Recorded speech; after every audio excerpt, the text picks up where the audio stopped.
Hello, welcome to the Honest Wargamer. I'm your host, Rob, for the Monday show, or as like most people call it, Nathan Prescott and Friends. That's right, we're here with Nathan Prescott. Someone's left their audio on. Also, James Powell, who's left his audio on. And back from Shebangabang Island is Dan Unsupervised.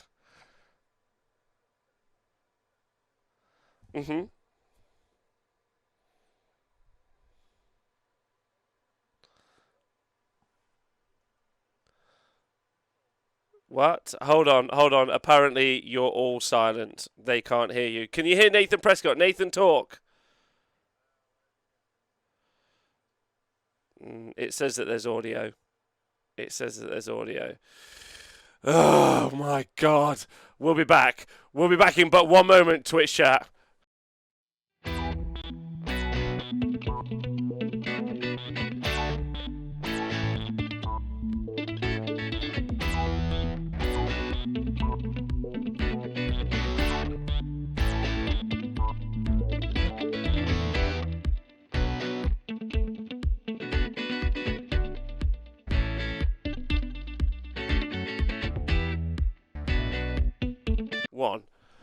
Oh, it's the wrong one. Hello, welcome to the Honest Wargamer. I'm your host, Rob. Welcome to the Monday night show with Nathan Shebanga-Bang-a-Lot Prescott. No, one more time. Nathan, go for it. Take 3. Hello. How's it going? Take 4. Nailed it. There we go. Dab for the kids. That's what I'm going to do. Preview 1. Huh? Preview 1. Well, you know what they say, sometimes to make an omelette you have to buy 4 different packs of eggs and try all of them. So that's just what we did. Well, anyway, Wololo, we got it sorted. Talking about Wololos, let's go to the priest of the show. I think we probably all should decide what we are. I think Nathan's a wizard. James is a priest. Hi, James. Welcome to the show. Evening, good evening. Good evening. And then Dan, our battle line, is back from Shebangabang Island. That's a lot better than what I was going to... I'd be like, probably a bard. Like, I feel like that I'm that guy that people are like, we didn't need him in the party, but we just put up with the noises that his mouth makes. Oh, you always need a bard to definitely be like... Essential. Yeah. Battle line bard. Yeah. Right, so... hello everyone, I'm back in the studio using the new PC, which is why there are technical errors at the start, which is a bit of a shame, but we should be all good. I think I can do all manner of things, which is nice, including tell you guys if you're listening to this as a podcast, included in the show notes will be a cheat sheet, which you guys can find in the link, which we use in an event at the weekend. We'll talk about that in the future, as is also an AOS scorecard. Those links are in the chat. Nailed it. Absolutely shebang-a-bang that. And those links, if you guys want to do that. Today's show on Age of Sigmar Monday, still a working title 4 years later. Dan, if you got a different idea for the show, please let us know. Wasn't it like, oh no, that was like, what the fuck? I don't know. I thought no we were idea. calling it the Nathan Prescott show. We just, I think we thought that. Thanks, Banzi Bart, for subscribing. First time ever. What made you subscribe? Was it the 3 gorgeous fellas on the screen? What was it? Or is it? It's that team that you hired, Rob, to go around to people's houses and threaten them to subscribe. Like I had those guys come by and I was like, whoa, guys, ease up. Like I'm already here. They were surprisingly aggressive and British. Or it was like surprisingly British. I was like, they had like monocles and top hats and shit. And they were like, oh, well, chum, you should probably subscribe to the Honest Wargamer. Or something very unpleasant might happen to you. It was really weird. It was very weird. Or it was the fact we were all muted at the start. Yeah, maybe. So anyone who's tuned in live today on Twitch or watching over on YouTube, I should tell people we're live. I'll tweet about it. Nathan, tell us what we're talking about today. What's on the show today? Today, we just going to talk about stuff we did on the weekend. Yeah, So, you've got it. Although we've got to caveat it a little bit. All 4 of us were at an Age of Sigmar event somewhere in the world. Well, 3 of us were at the same event, and then Dan was at another event. But thankfully, we were all at an Age of Sigmar event at the weekend, and that means all of us can talk about playing Age of Sigmar 3. Generally, there's 6 games of Battle Report coming from Nathan, so this is going to be a doozy. If you're listening to this as a podcast, I'd probably go for a long hike. If you're watching this on YouTube, paint that whole army that you've wanted to paint, any of those things. If you're watching on Twitch, I'd get a chair, because I got one thanks to the Twitch chat, and I am sat down ready for the longest show in the history of man to talk about the tournaments we had. But before we do that, there is news. And before we do that, I have to see how the co-hosts are. I'm going to start with James Powell, because James Powell is gorgeous. James Powell, how are you? Word. Super good, super well. I had a lovely weekend. I am very tired today.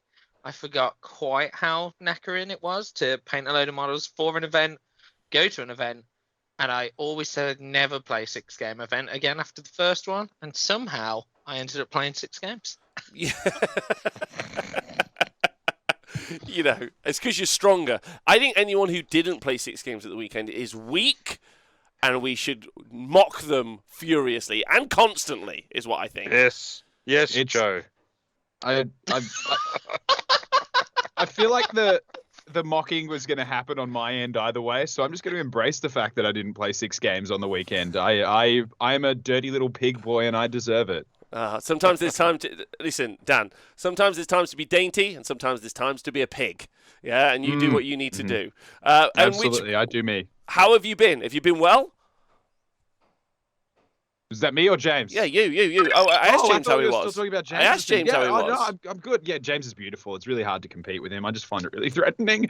I'm great. I had a really, really intense few months with work, which is why I disappeared. Whatever else these gentlemen told you is absolutely also the truth.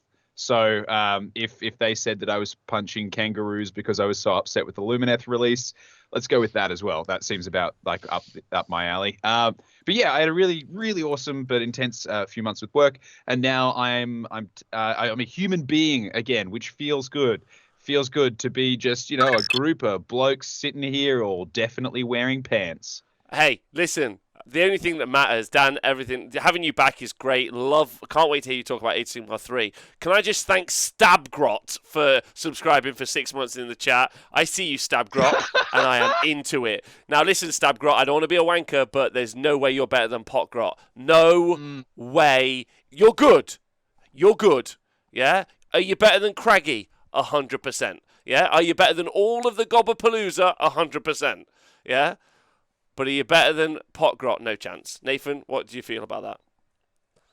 I'm a little bit. I don't know about the Gobapalooza thing. They're just the my cup of tea. Yeah, let's go with that. Had some time with them on the weekend. Them lads, me and them lads. Who with? The Gobapalooza. We had a day together on the weekend. You had a day together? Yeah. Didn't you have 2 days together? No, they didn't come the second day. What? They stayed at home? It might reflect in the results as well. Well, I hope so. So we've asked everyone how that. Nathan, tell me how you are. That's what we need to do before we get on with the show. How you been? What's been going on? I'm well.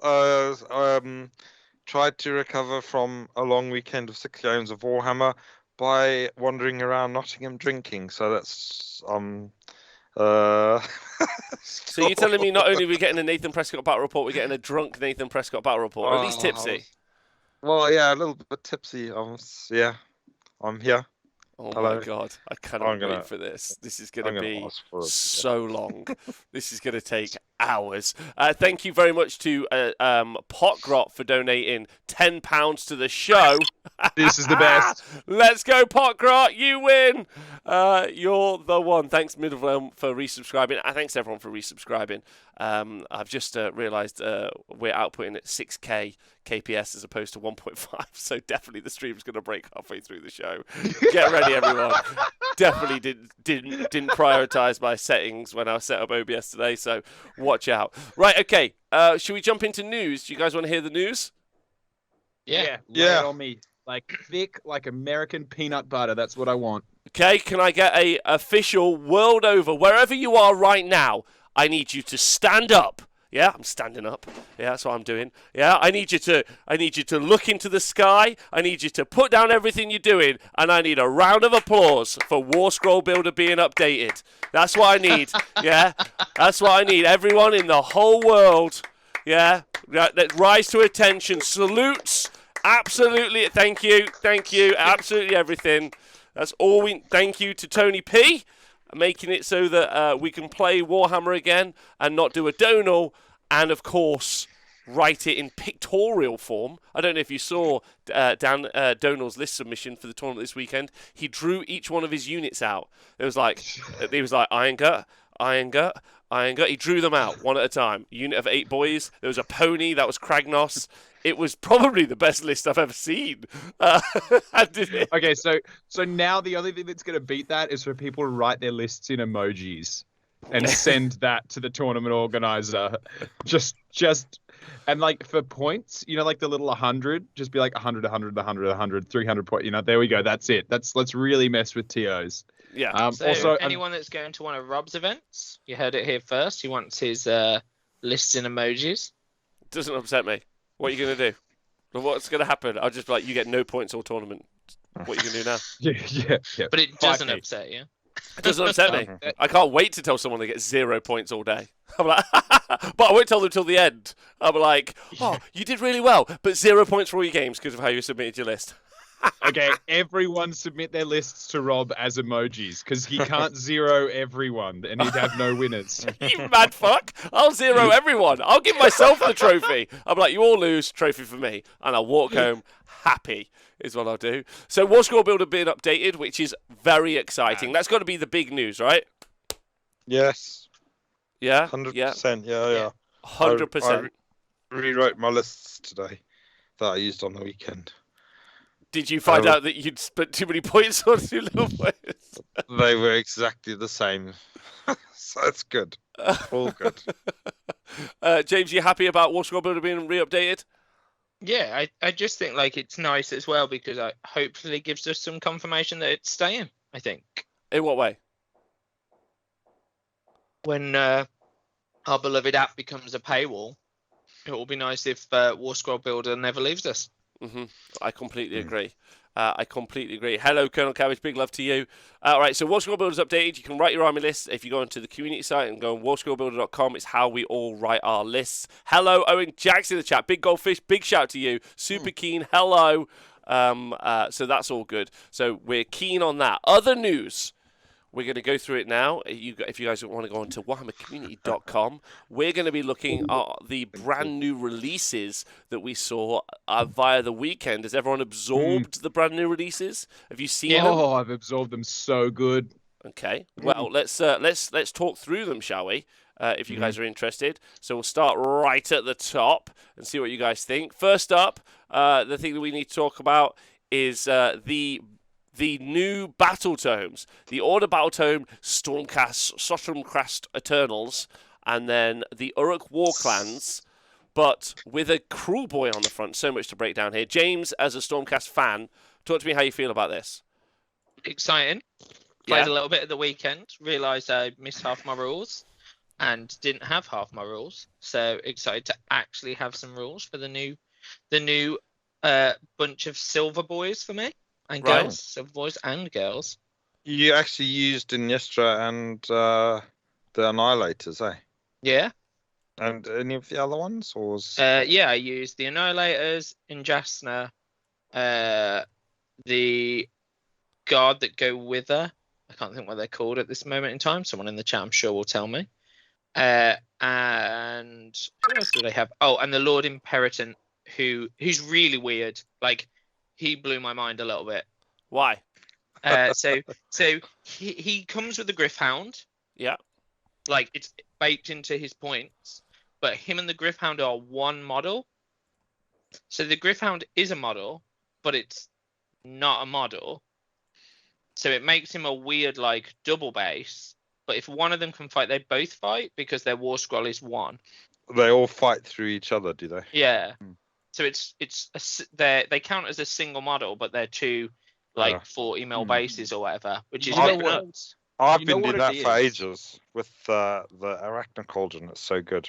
You can do so many janky things. Yeah, it's really interesting, but like, I think because I'd read it originally, I was like, oh, like, they count as one thing, and then after, when I put them on the table, I was like, well, they're actually one thing. Like, he's got 7 wounds to represent, and Yeah. but it also means, like, that's a tanky Gryph-hound on a 3-up save. No, you know what it is? Have you seen? I've seen it a lot here. It's people when they go out like bike riding or walking, and they have that little bag that the dog sits in and kind of stands in and just pokes up over their shoulder.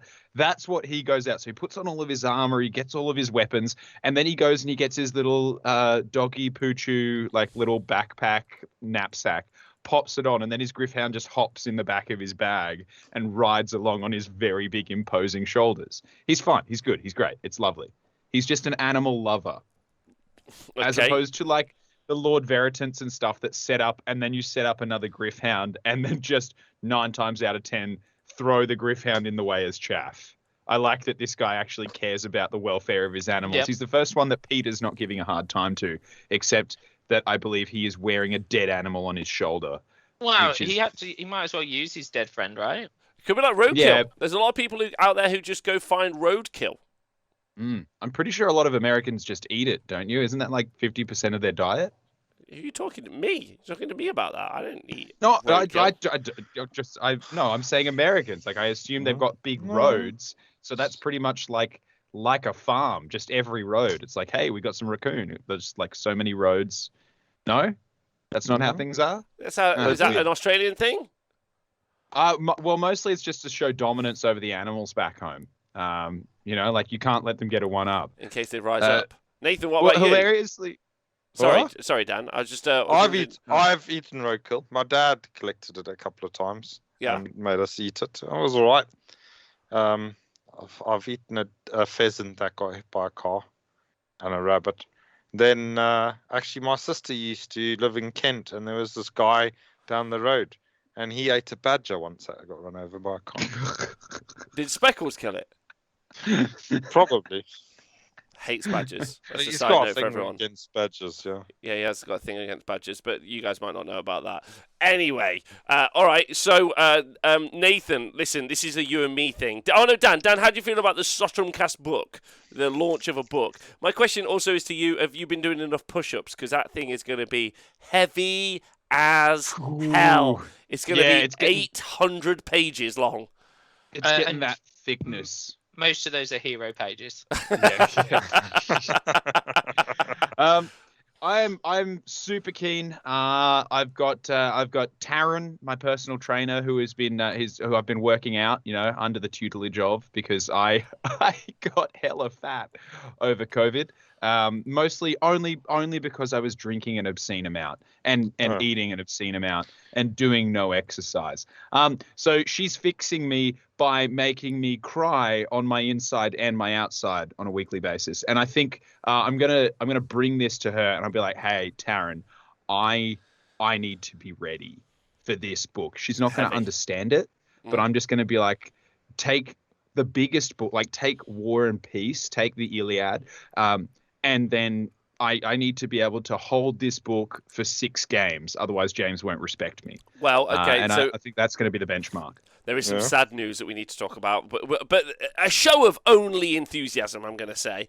I'm going to be raw enthusiasm for the day. I'm very excited about everything. But more on this. Nathan, so bottom team. This is literally top v bottom right now, and not Mark Wildman sort. This is me and Nathan versus James and Dan. You guys, the Stormcast bros on the bottom level. Nathan Prescott and me on the Uruk War Clans tip.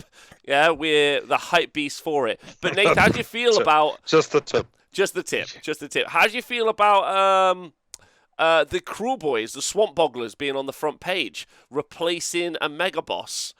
What do you think? I'm okay with that. They're the new Flash Gits, I guess. I think there's a Mega Boss stood behind him. There is. Skulking around. Yeah. Behind him. But Not on the yeah. front. He's the new Flash. I mean, he's a very handsome fella. Should be on the front, innit? I mean, he is. You're correct. He's incredibly handsome and gorgeous, and I'm so into the Swamp Bogglers. It's unbelievable. So into Age of Sigmar 3, it's unbelievable. Like, played 6 games this weekend. All I want to do is play more. But apparently, there's a Chaos Dwarf in the background, in the back right-hand corner. Is the gossip? I don't know if that's true, but it's the gossip. I don't know if you like in that background. I don't think that would be in the Warclans book, right? No, I don't think so. Imagine if they are.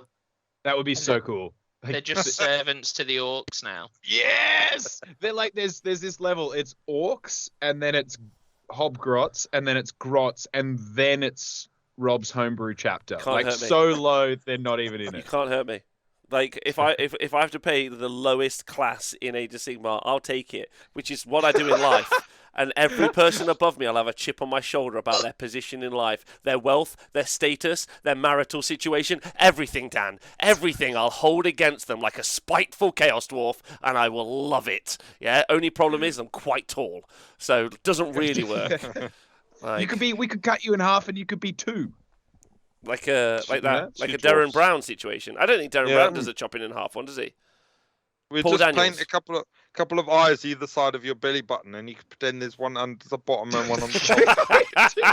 Two Chaos Dwarves wearing a trench coat. Yes. Are you telling me I'm two Chaos Dwarves wearing a Rob skin? Is that what? Yeah, wearing a Rob trench coat. That's all you are.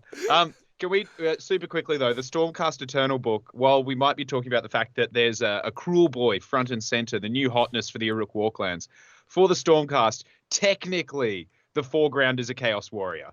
So, like, Stormcast didn't even get the foreground on their own book. No, but they didn't even go for the battle line though, did they? They went for an Annihilator at the front, which I think is. I dig on it. Like, I loved last edition, Storm Bay on the front with, like, just standing there staunch as hell, looking crazy aggressive. I loved that image. So on Age of Sigmar 2. So I'm all for, like, not heroes and stuff like that, because I think they look really cool. Okay. Yeah. More liberators, the better. Less liberators, the better. All right, let's cycle through these. So Twitch chat, what about liberators? Twitch chat. How do you guys feel about the front covers? How do you feel about the books? Uruk Warclans. I'm a bit upset that the Cruel Boys don't get their own book. I don't know why I feel that way. I'm just emotional. I want them to have all of the Swamp Boggly rules. I hope, obviously, they get their own side links. I want to see 3 or 4 different factions. I want them to be based off different types of mud, potentially. You know, like this guy, these guys are, like, good at, like, they ignore -1 rend because they've got a particularly boggly mud on them. I'm not sure. Maybe mist, maybe mud. Like, I don't know. I think mud. There's enough magical mist in the Mortal Realms. There's not enough magical mud, and I really want there to be a sub-faction that are all about thermal hot spring skincare. You know, they're just like, oh, come into the mud, smear this on your face, leave it for 10 minutes, and you will find a level of softness you have never experienced before. I want those to be where all the Oryx go when they need a break. You know, like Godrak's like, Oh, nice. I've been working Rub hard, down on I'm the going to bath. treat myself, and there's a Hobgrot who's just like, you carry a lot of tension in your head, did you know this? And he's like, I do scream a lot. Yeah, I do that. So I would like that to be a sub-faction. Okay, all right. The sophisticated Spa Boys. Thanks, MJ Pegasus. The It's fucking Spa great. Boys. Great to see you. All right. Let's just, okay, bit of sad news. But The if Age it's of- go on, a Nathan. mist mechanic, then it'll probably be like the Bad Moon, so you probably won't have it for half the game. They've updated it in the Because FAQ. They've updated the FAQ. What- Have you not seen it? You roll a dot, so you don't have it first turn, Yep. probably, or second turn.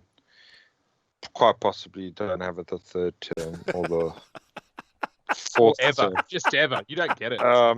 If- Hot tub tournament streams. Like, let's be specific, because all these other people are just like, oh, I'm in a hot tub, listen to me talk and look at me. And we're going to be like, I'm in a hot tub, watch me play 6 rounds of competitive war dollies. Like, one needs that's that. the hot tub stream I want. Oh, shit, we're live.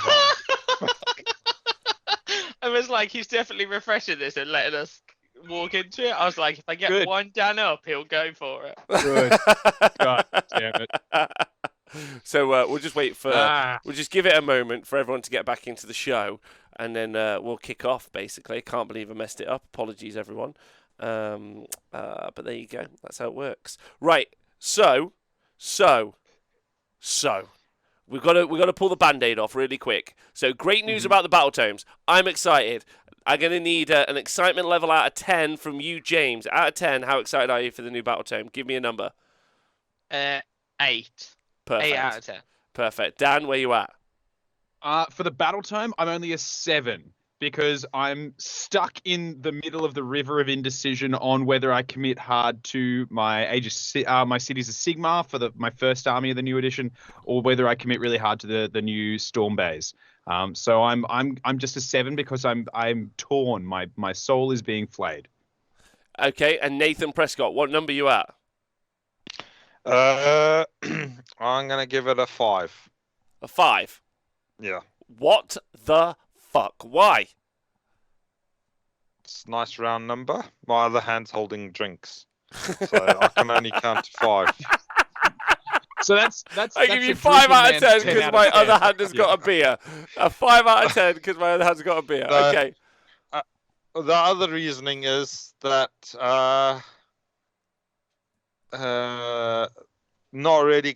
probably not gonna bother with the shiny dudes, the storm casts. So it's just the orcs. The cruel boys are great, and I'm into. Yeah, I will probably stock. Oh, I've got a load already, as you know, from the Dominion box. So I'll add those. But I've got a Iron Jaws army that I like to use when I've got the time to use more than one army. And pardon me. The what's they called? The Iron Jaws. It means that I'm gonna have to have a book instead of, like, at the moment the Iron Jaws are on my phone. Well, there we go. We're going to have to talk about it. The sad news. Let's rip the Band-Aid off. Go on, Nathan. I'm gonna have to have a real like one of those book things, and it's just like shit. So, Nathan, the app, yeah? The Hokey Cokey. What's it all about? Tell me. I don't know, where is it? Is it ready yet? Huh? No. Well then, no. So it tells you on the article, which is nuts. In there you get a code which you can't use yet, and at some point you'll be able to use it when the app comes out, basically. Well, I want the app, and I don't really want the book. And I want the book, but I don't want it like in the old days, where it's paper and stuff. I just want a book, as in like where it's magic stuff that's on the light thing that you carry around with you. Yep. The mini computer machine. Yeah, that thing, that small PC computer machine. Listen, there's no digital books. 2021, the decision has been made. We're doing it old school. We're not doing anything anymore. We're not using phones. We're not using apps at all. We're all off social media and we're messaging again. The other day, someone sent me an SMS. Yeah? Does anyone remember an SMS? Awesome. And then I was like, Me nan sends me one sometimes. and then I was like, send me a picture. 50p it cost me. 50p via an MMS. Nathan. MMS.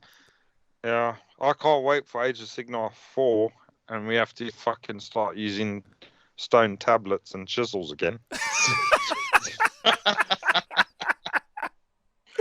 So, Nath, you're pretty much there. Didn't I see you writing lists on a block of wood offcut the other day? So you're pretty much there. Yeah, but I was. It's called recycling. I was upcycling, recycling the wood that was left over from the job. Yeah. Thieving, I think is what it's called. Waste, but I'm into it. Waste not, want not. That's me. Well, listen. The sad news is that let's just hit it out. If you guys don't know, you could previously buy your books digitally. I know a bunch of you probably wouldn't because you're a bunch of Luddite libtards like me. But Yeah. Instead, you can no longer do it digitally. Yeah. And much like all of the bad decisions in life, like calling vets instead of dogters, which they should have done. Yeah. Games Workshop have made the decision to do no digital products. Yeah, right. So, yeah, You don't get to say a joke like that and then move on. That is singularly one of the greatest sentences I have heard in my life, and you're treating it like it was nothing. I'm like, there are dads around the world who just went like, an amazing joke has been made somewhere. I just I learned. must immediately tell my kids and make them groan. Like, just everywhere, they all got a sense like someone touched the thermostat at the same time. I bet Rob just fertilized 50 women instantaneously. Women. Told them Women. such- Do you know what a collection of women are called, Nathan? They're not called woman. Oh, they are woman. It's a collective term. Right. So So that's no what you've done. Go on. It was such a good dad joke. Thank you. James, you're more of the tech savvy. You're one of the most... Thanks, Tom from management, for resubscribing. Appreciate you. Can you ask Nathan when he's free to look at my... I won't. I love that you were reading. We weren't reading ahead, Tom. though. Oh, yeah. Yeah, it's coming. It's on the list. It's on the list. That's on the... Oh, do you know Tom from management? Yeah. Oh. I've got to go and finish this poo pipe, and I've got to put a top coat on the patch that I did there. Yeah. Perfect. I'm on it. Okay, listen. How do we all feel about the digital books going away? We knew it was coming. It's a sad time. What do you all think? James, you're our tech guy. Look at you. Yeah? You look like you're in like an extra in Blade Runner. Talk to me. Tell me what you think we should do. I think I've ranted about this so many times. Okay, Like, livid. hit me up. Pure livid. Dumb as hell. How dumb? I think he looks more like that dude from that Sandra Bullock film. But Look, Hacker, it just or helped whatever my it's poor called. tired Hacker. eyes The deal 2000 with the film. blue The light. 2000 film Hackers. Sandra Bullock's not in Hackers. It's got Angelina Jolie in. It's one of my favourite movies ever. Like. Right, let's move on. There's no digital books, we're all fucked. Hopefully, it'll reduce piracy like it did in 40k. Let's talk about the new Soshomcast units. There's this new fella. Oh, James, did we not let you finish your rant? Did we just cut you off? But you can cut me off, that's fine. Do you want to I'm do only your gonna rant? about it. Do you want to do your rant? No. We need a good rant. Give me the rant, Yeah, James. try and dodge Hit me up that with a joke rant. about Hit me up doctors. with a rant. Hey, but okay, can I just ask James a question? You seem upset by the loss of digital product, but like, can a digital product ever compare to just holding the book in your hands at an event and feeling the weight of the strength of your army in that said book? I don't want to carry a book. Like, that's my point. Like, I don't want to carry a book. Like, I carry an army to an event. I carry dice. I carry a tape measure. I carry all that shit. Objective like, rings. I don't want to have to then carry a core rule book, a general's handbook, and an army book. And also, it pisses me off more, and this is the one I always rant about, because, like, technically, I've had 6 Stormcast books or something since they came out however many years ago, and all of the others are in the bin. Okay. So I think that for me is the biggest thing. Like, it's just such like every day. Like, Games Workshop's a company that I am into, but they make everything out of non-recyclable plastic, pretty much. So like, the one place where they can actually not cause, like, more pollution and product like into the world and could just do a digital book, they choose not to stop piracy, when we all know that 99% of the books that people pirate are PDFs that people have made from copies of the book that have leaked or copies of the book. So it's not going to stop it anyway. James, If sorry. not, I think sorry, it'll just James, make it worse. James was getting a quick message from our allegedly. Just make sure you allegedly at the end of that every time. Come on, Allegedly, Dan, sorry. you work in this industry. Allegedly a lot, right? Allegedly a lot. Always, everything we say, let's just put a pin in it and say we always said allegedly first. It's just there. Allegedly, R. Arr, there you go. But I genuinely, I think, okay. If you we were to can't go spend back, too much longer on this. Go on, though. if you were to go back 5-10 years and say, hey, you get a digital download copy in all your books, I would have been stoked because I always wanted to have the books at home and then I wanted to have a digital copy to take to events. But now that books change and come through so thick and fast, I don't want a physical copy for exactly the reason James is saying. Unfortunately, this move is about 5 to 10 years behind what was desired. That's all I want to say about that, for me at least. Okay, that's fair. That's fair. All right, let's move on. Let's talk about them. Let's talk about them new boys. Let's do. James, you got to be excited about this. This is your wheelhouse. Dan, you're excited about these as well. James, how do you feel about this fella? Like, just immediately I get Deadpool vibes. That scene where there's only 3 of them and they're doing the walk. How do you feel? You mean from Cable? He looks a bit like Cable. Yeah, that's what I'm saying. Cool. So this is the only one so far that's given me big mixed emotions. Oh, really? Yeah. So I think the model's amazing. I think like the styling's amazing and the sculpting's amazing. Okay. And then I looked at him and saw his description. Okay. And realised he had a pissing name. He had a what name? A pissing name.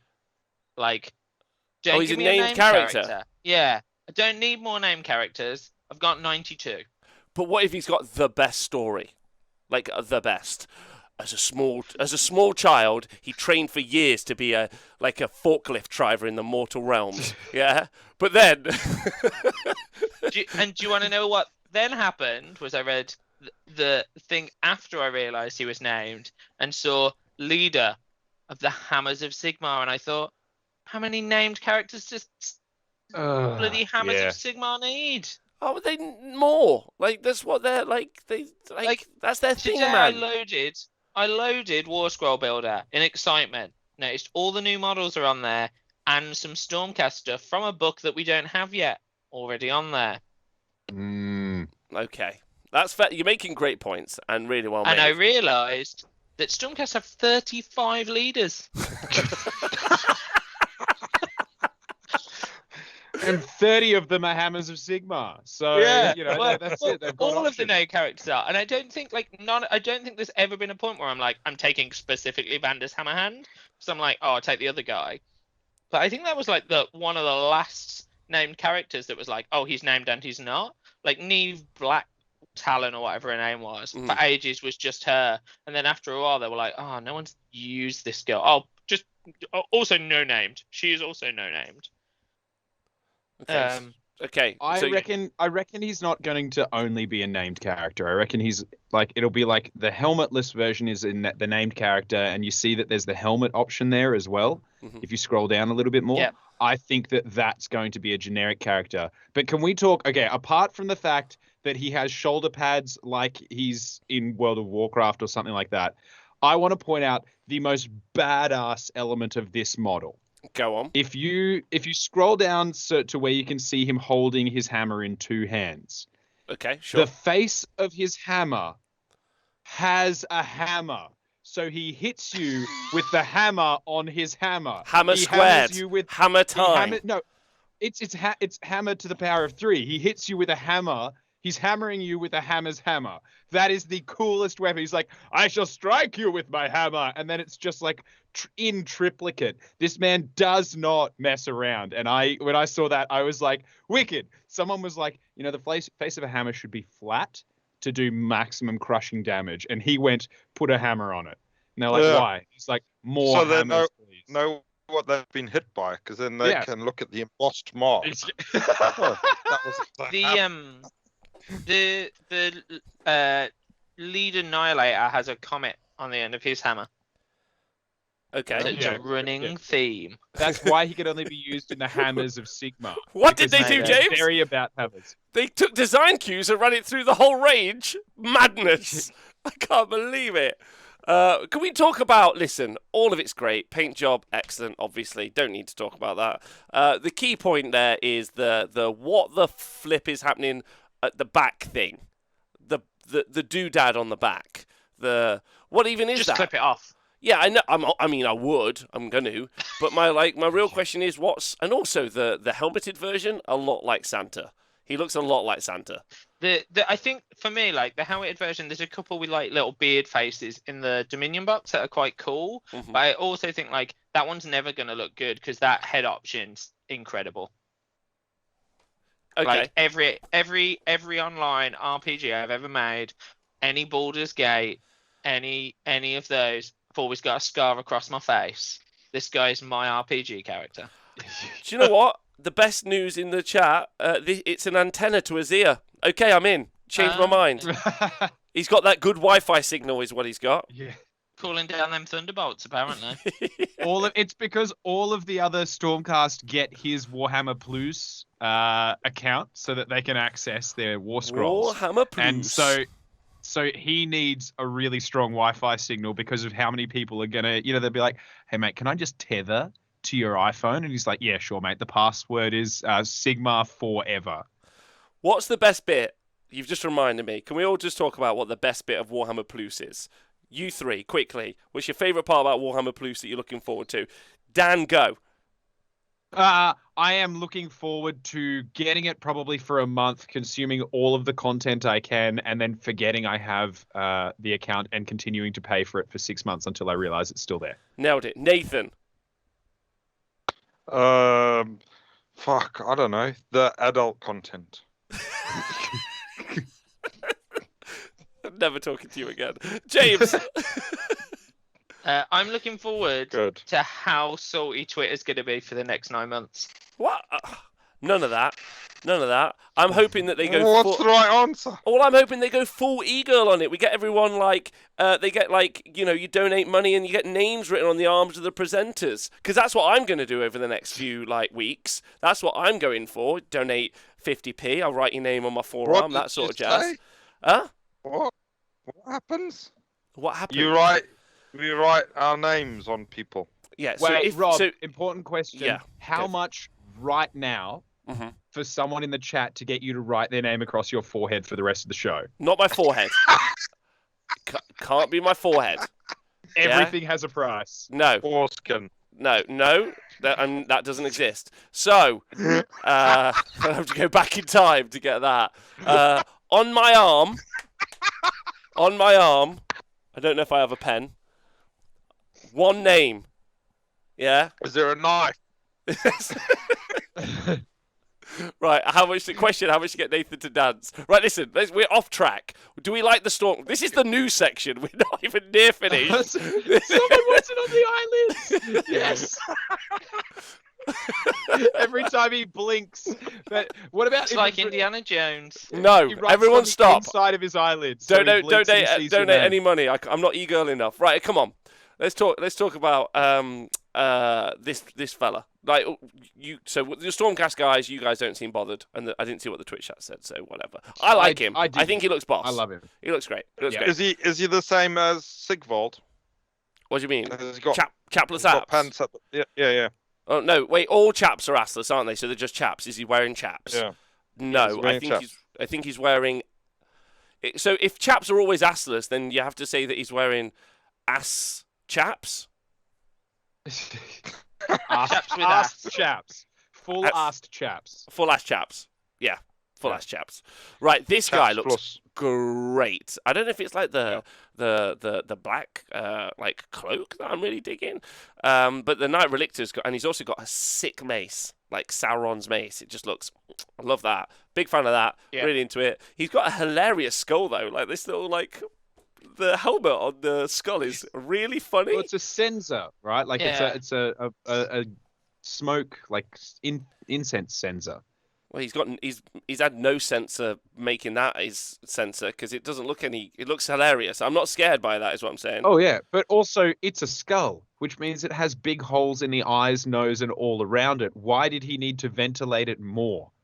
It would have been just as creepy with all of the gas and whatever he's swinging around coming out the eyes and nose instead of being like it for some reason comes out of at the top. That's fair. That's fair. I like him. I think he looks great. New Relictor. I mean, it's not been that long since we had a Relictor, what, like 5 years. So the fact that it's getting updated, are we all cool with that? That's fine. He's different. Yeah, he's not.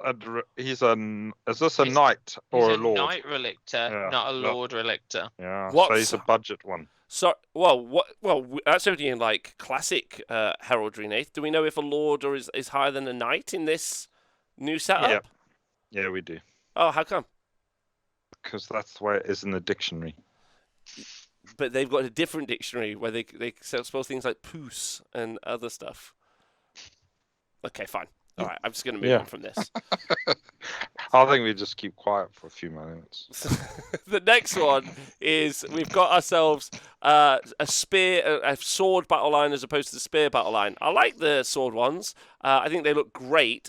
I prefer the spears, but I'm a big fan of this. How do you guys feel about it? Yeah, they're cool. They're cool. I mean, you have to see their rules because I think they're an entirely different unit. I think. What? Vanquishers, yeah. So they're an entirely different unit.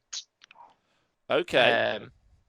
So they have celestial greatswords that hit exceptionally hard. So what I'm hoping is like -4, 9 damage. Then I'm even more on board. I do like the little mini trumpet that's with them. Well, so I really dig go on, Dan, sorry. the dude who's kind of sharpening his sword because it reminds me of one of my favorite old fantasy models, which was the Empire general or great sword that was cleaning the blood off of his sword with a cloth. It kind of reminds me of that. So yeah, I really dig these guys. Okay, good.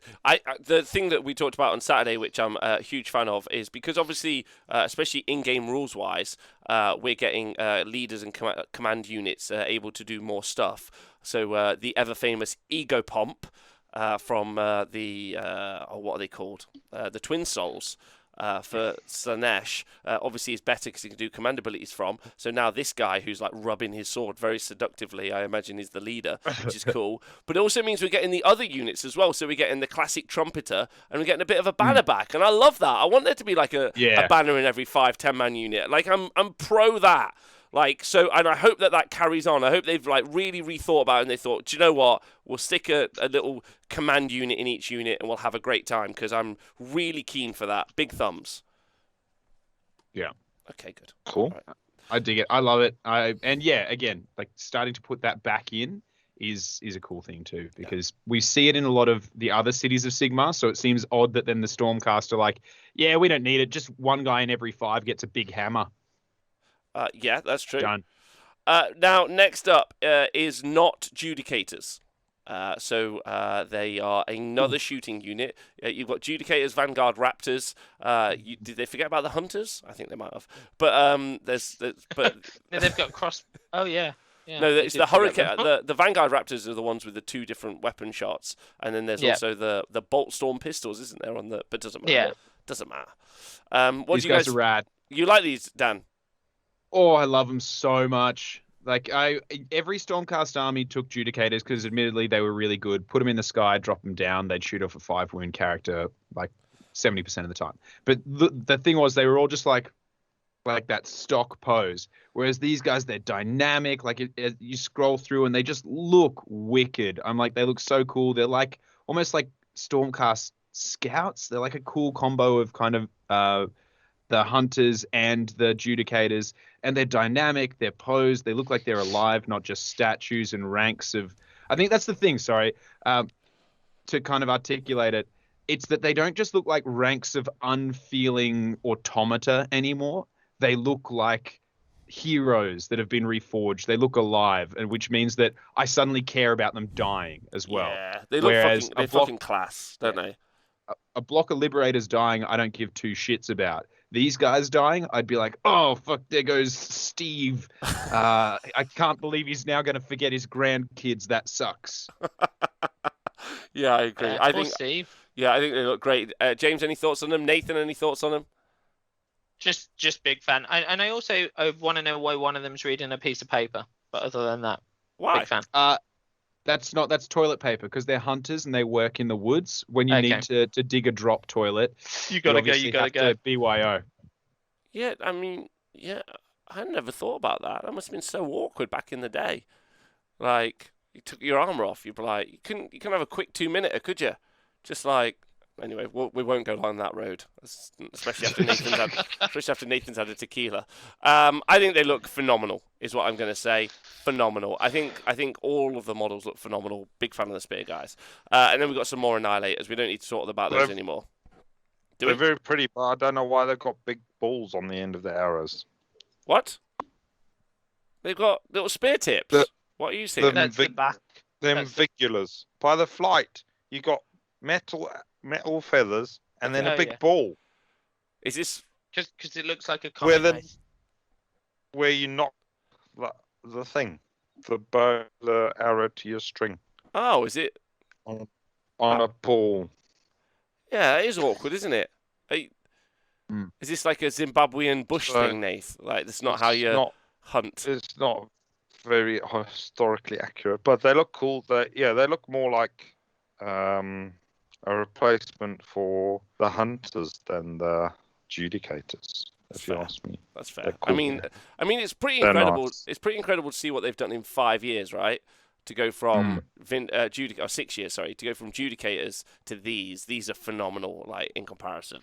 Annihilators, big swole boys. Laws. Yeah. Right. Now we're into the real shit.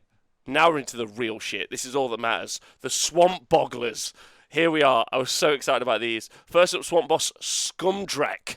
He's a legend among the Cruel Boys, and he's known to gamble on the outcomes of battles. There is zero way that I'm not bringing £1 to every single game I play in the future with my list. And I'm just like, £1 on this game?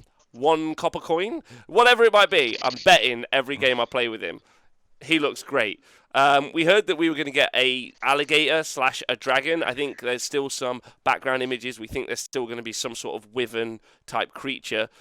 Nathan, what do you think of the bog beast? Yeah, it's a very lovely looking creature. I wouldn't mind having one of those around the house. Sounds the gambling thing sounds cool. Sounds a little bit like animosity, maybe, or something like that. So yeah, I'm in. I used to love that mechanic. Everybody. Can you just for the new Age of Sigmar people? Can you let us know what animosity is and or was? Basically, animosity is when you try and play your army, and then your army tells you to fuck off, and it goes and plays its own game. It does. Which generally involves it losing. But it's quite fun. I think in like 3rd edition I had an Orcs and Goblins army, and I spent one entire game just fighting myself. Sometimes they'd surge across the battlefield and mess you up, and other times you'd watch your entire opponent's battle line crumble as they stood there like throwing poo at each other instead of actually coming towards you. It's great. You know what I dig? I dig that this whole range looks like it was designed by like the Jim Henson Company circa like Labyrinth or the Dark Crystal. Yes. It's the sex, and the thing I will like, I love the uniformity of it. It's this really haphazard kind of like broken down, busted, slapped together vibe, but just every model, every critter, every scale, everything. It is like designed to the nth degree, and it's spectacular. You also super get from the models what they do. They capture people. They go around, they come out of the bogs and they capture people. Like, it's not like a frontline battle line unit, you know. They're like sneaky, like, and they're there for, like, chaining people up. Like, they're super into chains and whips. Like, Nathan, they're loving this. Like, so they're like, and we yeah. And they're going to end up in the pants sooner or later. They're going to end up in a Gargant's pants having the best time. They're going to be, look at that. That's a ball scratcher right there under a Mega Gargant. So he looks great. That's how they catch Mega Gargants, Rob. They actually just clamp that around the nuts, and then they're just like, mate, you're going to go wherever I say. And the Mega Gargant's like, well, he's got me by the short and curlies. Yes, sir. Hi, sir. Right, so I mean, love, like, look at the design, like the tail just slapping down there, and like coming around. Like, you imagine this thing kind of lurks and then rears up. Like, everything about its design speaks to me, and I hate that I'm tempted by it, but that's why I'm selling all of my Cruel Boys from my Dominion, because I'm like, I don't want to be tempted because I know it's going to happen. Oh my god, I'm so in. I'm a swamp boggler for life now. Yeah, that's all I am. 2 Chaos Dwarfs wrapped in a human skin, and then also a swamp boggler is what I am. And I'm like, and I think it's great. It's going to be a nightmare to paint. Like, I could never. I'm going to do that no justice. It's gonna look like a swamp boggler when I'm finished with it. But like, I can't wait. Like, I was looking at it and I was like, are those individual keys? What do they expect me to do? Like, I just don't think it's fair. Basically, is what I'm trying to say. It's like, so what you're saying is they need to lower their design skill to match your painting skill. Is that what you're asking for? That's what I'm saying. No, I'm not. No, I don't know how I feel, because I want them to look that good, but I know mine is going to look poop. Anyway, it doesn't matter. That's not everyone else's fault. Definitely not Games Workshop's fault. That's mine. Anyway, there's also a named character and a non-named version, which is great. So hopefully he'll be like the powerhouse in the army as well, which would be really cool. And I hope that he's also got some cool aura buffs or something. Like, the idea of him capturing things, maybe regains wounds, maybe like holds onto them, maybe throws them. I don't know. It'll be wicked. There's also something really sinister about the fact that he has a tiny cage there as well, as if for like not a fully grown person. Oh, that's creepy. It does have like cheaty cheaty bang bang vibes, right? Yeah. Good. I'm glad we're all there with that. Anyway, or the Catholic Church. Right. So the other one that it builds is the Snatch Boss on Sludgebreaker Beast. If you want to give Scumbreck a friend to ride to battle with. And again, another phenomenal model, and like a much more chunky. And I love the face mask, the armor piece on the front. Nathan, what do you think about this guy? This is great. I saw somebody on Twitter said, "Quick, somebody give Dobby his sock back." That struck a chord. So yeah, no, this is great. I mean, obviously, I love Grots doing things, so these guys are great, and that's some weird looking troll, Troggoth, slug, whatever it is, Slogoth, whatever. I can't see the words anymore. Looks great. Yeah, such a great piece. So 1000% thumbs up, please. Thank you, sir. Okay. And then the next one, we've got a contender for Pot Grot versus, of course, Stab Grot. And we now have Drum Grot. This guy. This is the one you were talking about, Nath. So this is Giant Beastie. There's a marsh crawler Slogoth for when the Grots need to arrive in style. Now, not a big fan of the actual marsh crawler Slogoth itself at all, but big fan of the Grots atop it. And again, they've got that like we're going to go capturing vibe, which I think is just wicked, and I'm really into it. So look at what the lad inside the thing has got. What's he got? A net. And the other lad has got a net too. There's so many nets in there. There are a lot of nets, which is a bit of a prelude to the main story, which we haven't even got to today. Is there a story? Yeah. Oh no, you're talking about that. Sorry. Yeah. Go on, Dan. The one thing I'm confused by, so these aren't Hobgrots. So is this not then for the Cruel Boys? Like, is this for... Because it looks like it's in their aesthetic, but I thought they were about Hobgrots, not regular Grots. Oh, well, it says it joins the ranks of the Auric War clans. Yeah. So yeah, I'm just thinking like the Howdah and like all of the kind of wood and metal like capture design looks very much in line with the Cruel Boys, but then it's Grots, not Hobgrots. I mean, there may be that the Cruel Boys have Grots and Hobgrots as well, and I'm just getting caught up in the semantics. I think they're all very relaxed about who they hang out with, really.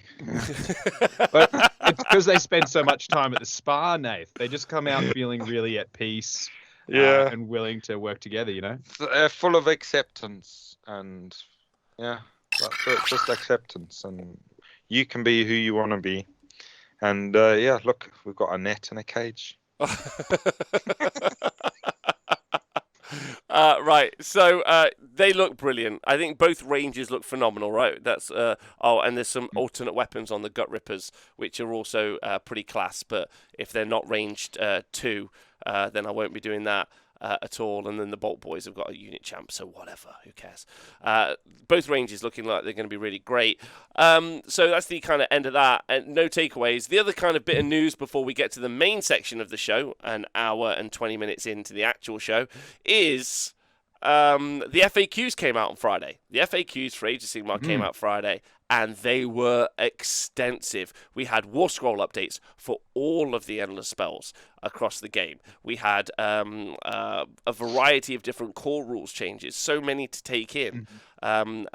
James, is there any stood out to you? Dan, any stood out to you? Nathan, any stood out to you? Who wants to go first? The ones that really kind of stood out to me is where clearly someone has gone through the books and the previous FAQs and gotten ahead of the game in what people were going to ask questions about, and obviously be like, gotcha. Like handgunners and Sisters of the Watch that had a rule where someone charged them, they could stand and shoot effectively. They could unleash hell. They've gone through and tightened that up a lot and things like that. And I like going through and reading a lot of that. I was like, awesome, like really well thought out and designed. And I mostly just want to give props to the fact that a full range of FAQs was dropped before the release. I like, usually we'd end up waiting for that, so snaps to them for getting the whole kit and caboodle out when they did. Yeah, okay. What do you think, James? Do you know what? I've completely blanked out on you. I'm really sorry. Go to Nathan. Don't worry, Nathan. Nathan, you're tired, aren't you? You've had a long weekend. The FAQs, Nathan, how do you feel? Yeah, I'm tired too. I've had a long day. I've been drinking all day from the beginning of the day. Oh, then don't worry about it. No. Wait. I'm going to say this. Okay. It's a mixed bag. Clip that. Someone clip that. It's a mixed bag. It's a mixed bag. It's a mixed bag. The good thing is, like Dan said, they came out promptly. In fact, they came out the day before I thought they would come out, which was great because then we could use them for that tournament that we did on the weekend. Yeah. It made some of my stuff shut up, but other than that, it was great. It made some of the other stuff better. So, yeah, a lot of the stuff they changed, I guess. Probably, if you look at it impartially, it's probably better for the game. Mm-hmm. So, yeah, fair enough. If it's obviously, I mean, there's so much stuff, and there's probably only one dude doing it, or two dudes doing it, or whatever, that probably can't cover everything. So there's probably stuff left out, or so it doesn't feel as complete as it could be. But I think overall, it's most welcome. Okay. And. Oh, thanks for the thoughtful commentary. Yeah. I'm very cruel boys about it. Yeah. Cheers. Swampy is how you feel. Full of acceptance. Yeah, full of acceptance. All right, perfect.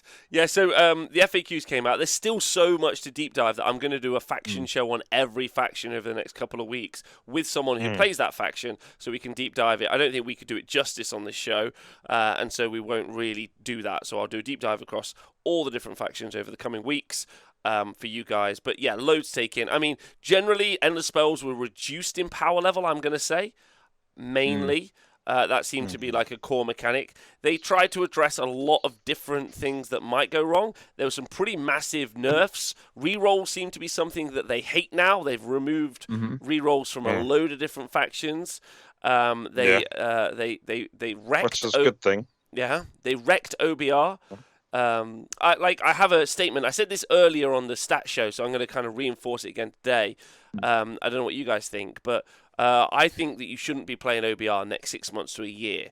And my reasoning for that is because you're going to learn none of the core skills. You're going to learn none of the skills that you get, or none of the abilities that are in the core book, because you can't use them from OBR. So I just wouldn't use OBR at the moment. And I really thought that they were going to give OBR access. But then I also thought they were going to give a whole bunch of units range 2, and they didn't. And oh boy, are they not... that's some bad news bears for some units. Some units are fine.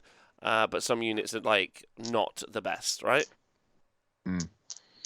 Yeah, I felt like a lot more war scrolls could have been tweaked a bit just to make them more playable and sort of in line with the points that those war scrolls adjusted up to. Like some of them were adjusted up quite significantly. So obviously, I've not looked at most of these. I've just looked at the kits because that's all I care about at the moment. And I was playing them on the weekend.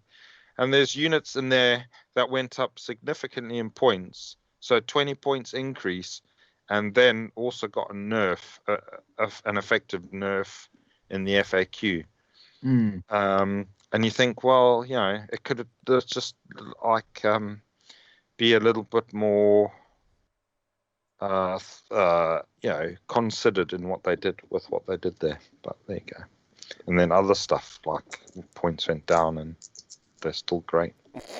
To everyone who's currently painting OBR, like some people are in the chat, I'm not trying to put you off playing OBR. Of course you can play OBR. I'm not saying that they're worse.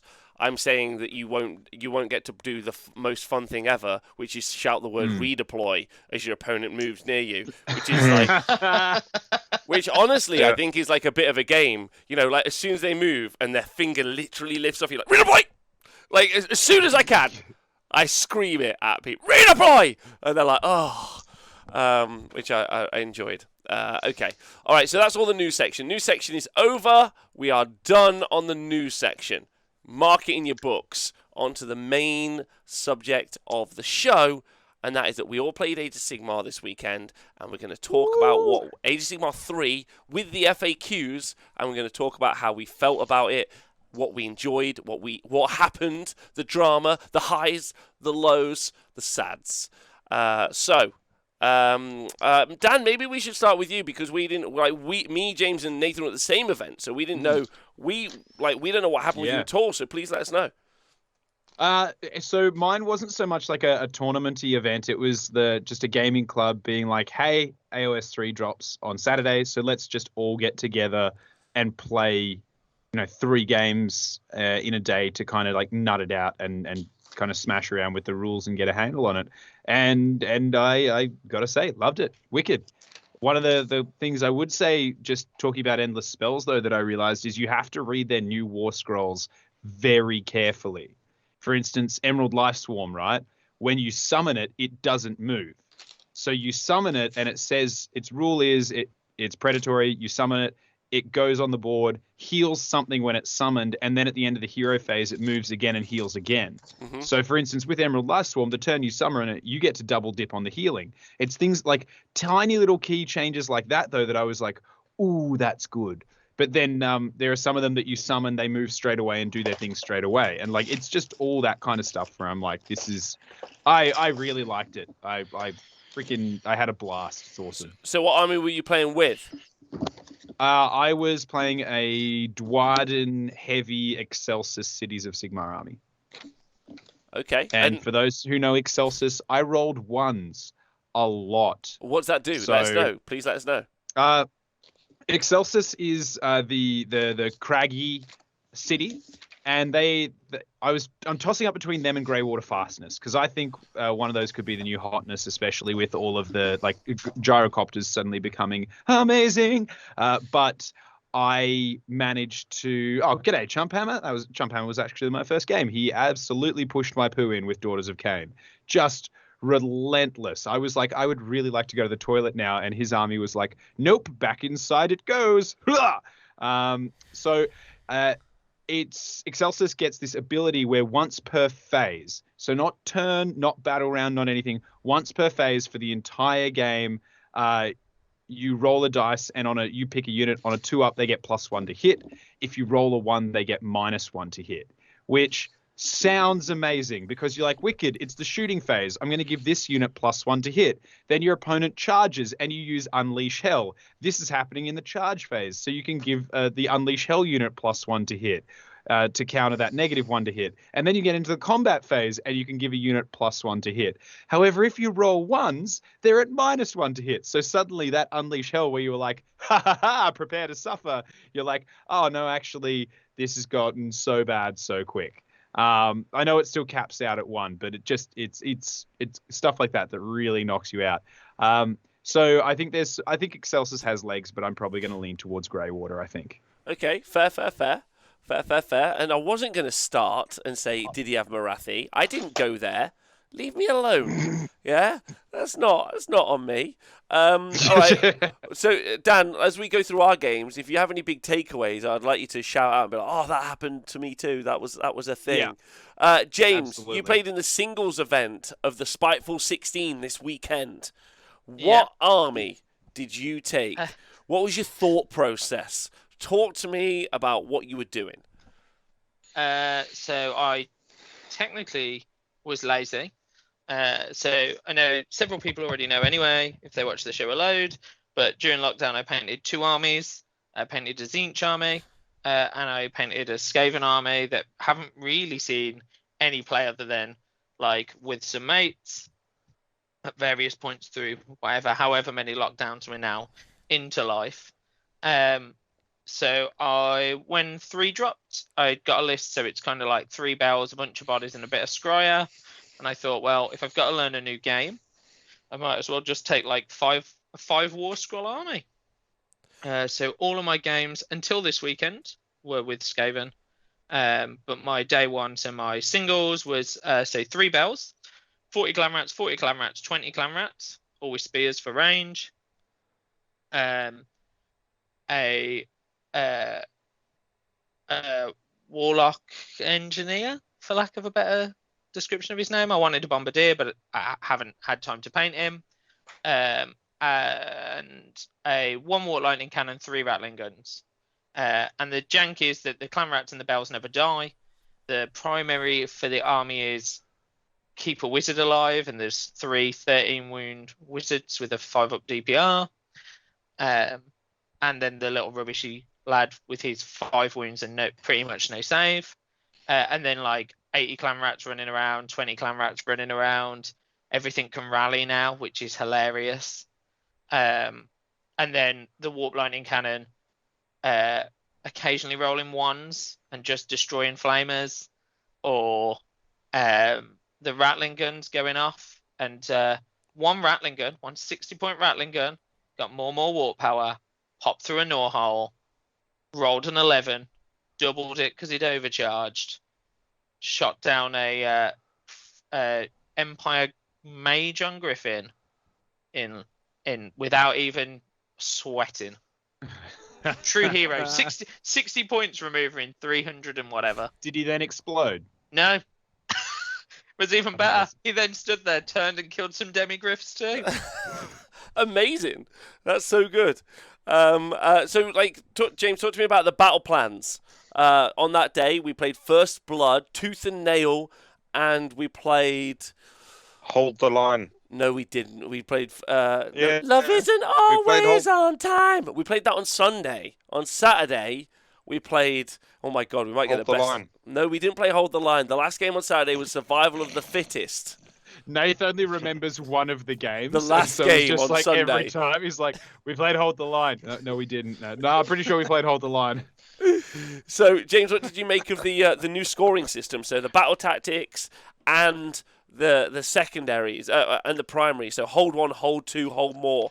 How do you feel about it? What was going through your head? Were you not really thinking about it? Were you just like, big chungus, I'm going to roll 6 on the bells, run forward? Where you at? What's called hold? No, I think that army, realistically, it's one of those funny ones where, like, if you have a game where you roll like a 1 on the Warp Lightning Cannon, it removes something, or the Rattling Gun does go off, like, and remove something 4 times worth its points, it's just like a hilarious great day. But there's so many times you roll the Rattling Gun and you're like, this overcharges. Oh, double 2, that's 8 shots, and now it's dead. Great.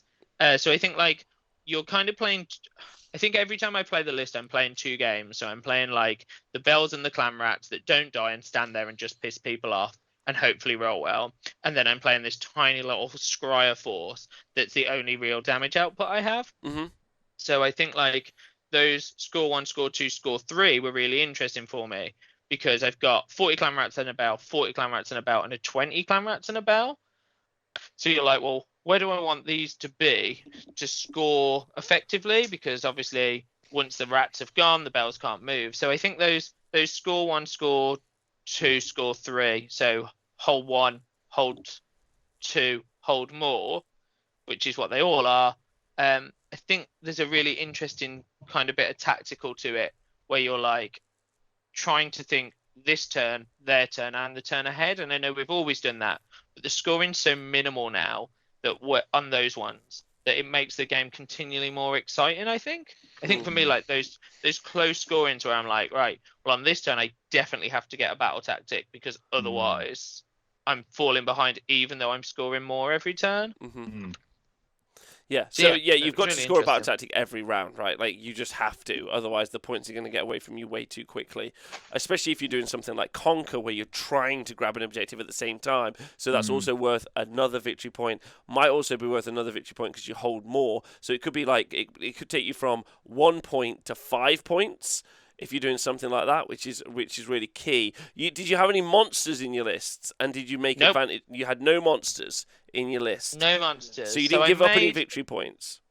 No, I gave up no victory points for losing any, and a couple in 2 games I managed to get monstrous takeover off and basically just walk a bell onto a point and have a nice day. Okay. I think that was my only use of monster. I think that was the thing I noticed as well, and I took a monster in my list, which I usually wouldn't, because I was like, I want to see how it goes. Didn't do well the first game. Second game, I started using it a lot better. I personally think that having a monster just as a tech piece is going to be useful, because there are so many times you score more for your monster. I know that they give up a point, but if like I'm seeing a lot of like kind of use in them, especially in like monstrous reactions as well, in being able to shut down people's abilities. So yeah, I think it's interesting, but yeah. Okay. I think we're going to see monsters a lot, especially when there are so many of those that automatically give an extra point if they're done with monsters. Yeah, okay, that's fair. Nathan, we'll come to you in a second, Nathan. James, any other kind of like thoughts from the day one? So we talked about the battle tactics, we talked about the primaries, the deployment zones, everything being a bit smaller. Were you happy with that? No problems, no dramas? No, actually, do you know, like, I think obviously, so that army I took day one to like 107 models, I think. And so 3 bells, which are pretty big, but then like 40 clan rats. Like it's a lot of bodies to fit into a small little deployment. So I think when we first looked at them on the show, part of me was like, oh, I quite like a big army.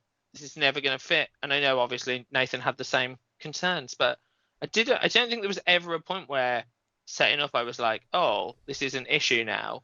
Whereas I feel like sometimes before, on the smaller deployment ones, what you ended up doing was throwing a model miles away from where you wanted it to be. Whereas I think now, because the maps are, I want to say, so much smaller. I know it's not a huge amount, but I think it's like sizable when you play.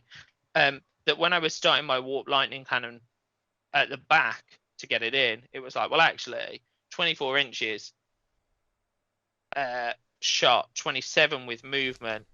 It isn't going to struggle to clear like most of the board most turns. So no, pretty good. Really like the little deployments. Some of them a bit janky, bit hard to measure. But other than that, oh my god, good. Thank you. That was my key takeaway. They were like, you 9 inches from my territory. I was like, oh my god.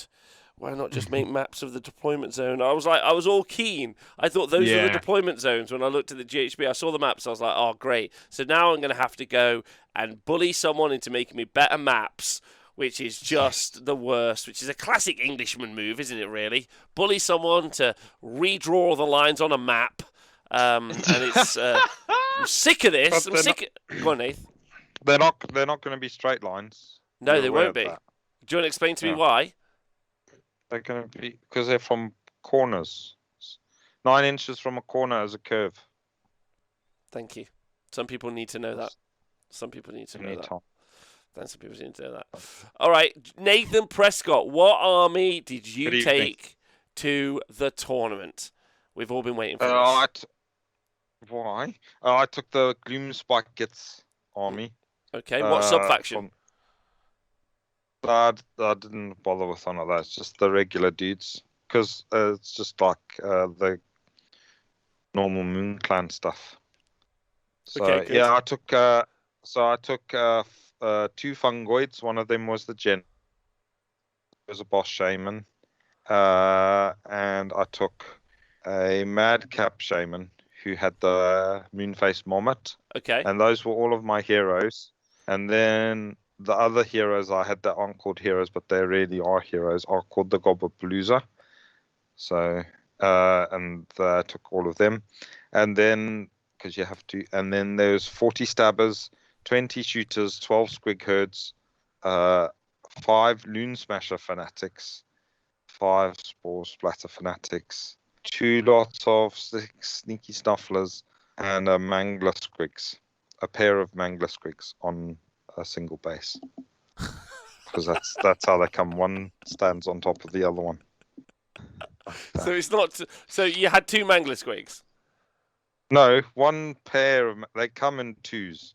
So one stands on top of the other one. So it's one Mangler Squigs, but you can't say one Mangler Squigs because then that's like I think a that's the single proper term. thing and a plural thing. I think that's the proper term. term. That's the proper term. One pair of Mangler Squigs. So It's like one scrotum full of testicles. One. Which So look what is a surprisingly collection of lot Mangler like Squigs? as well. Thanks, Bob the Knight, for subscribing. What is a collection of Mangler Squigs called? A beautiful thing. Perfect.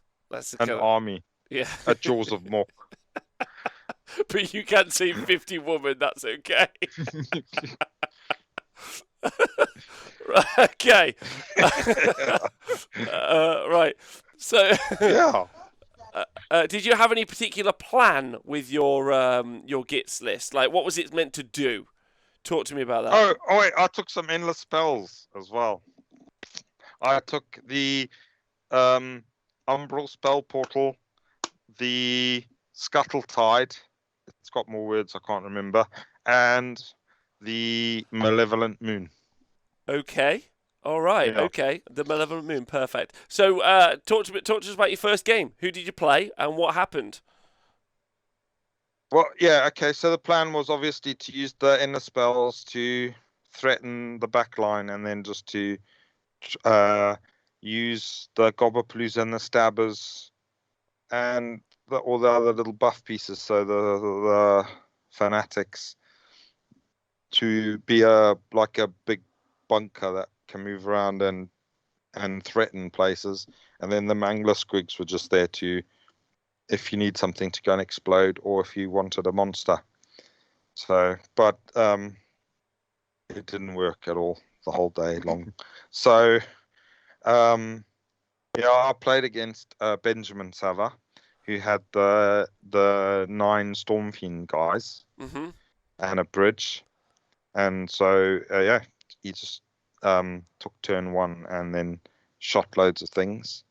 What did he do? Yeah, so he shot out like my Mangler Squig and everything. Because with the bridge, Wait, sorry, the one Mangler Squig or both of them? The pair of Mangler Squig.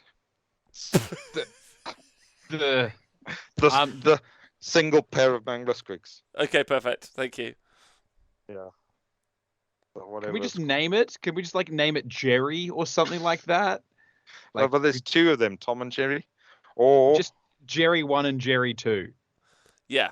But the point is, so someone's asking in the chat, yeah. their battle line, because they've got the Scryer Allegiance, so they're able to be a 9 as opposed to a 6, is how they work. So they only killed 1 Mangler Squig? That's not a lot of damage. No, they killed loads of other things too. They killed the Mangler, they killed all of the Squig herd, and they killed Boggle Eye. What? Not Boggle Eye? What? Yeah. Yeah, fucking done 'em like that. done him full of bullets. So that was that, and then obviously he scored all of his battle tactics, all of that stuff that you spend like 20 minutes or an hour deciding what you're going to do every turn. And then I did my stuff, and I managed to do whatever it was that I had to do, score some points. But then he had a turn again, and then he just like fucking shot a load of other stuff. Then I charged him, and then he shot me when I charged him. And then I stabbed him a bit, and some few things died. So like some of the little rats with hand grenades, some of them died. One of the big rats died.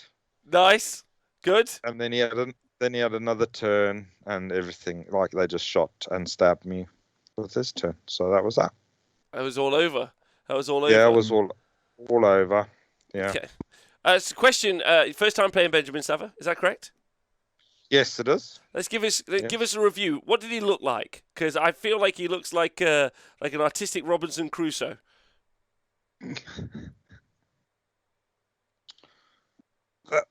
You're an eloquent fellow.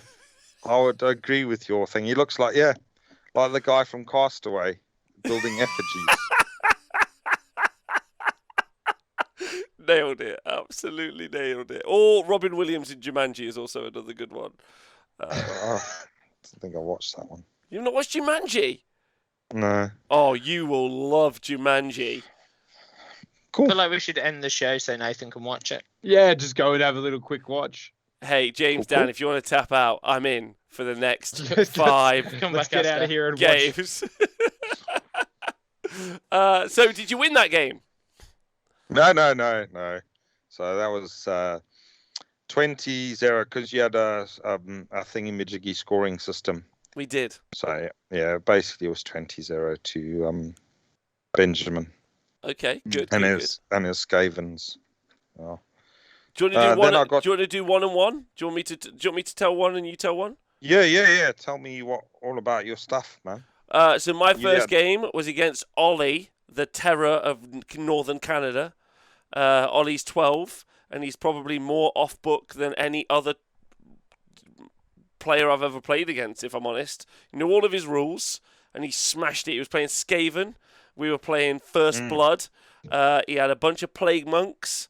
I ran onto some objectives, but I did. I hadn't quite got my combo yet, so I was running 3 lots of 10 Pink Horrors, 6 Flamers, Host Duplicitous, Kairos, the big bin chicken himself, who I'm in love with now, by the way, so much fun.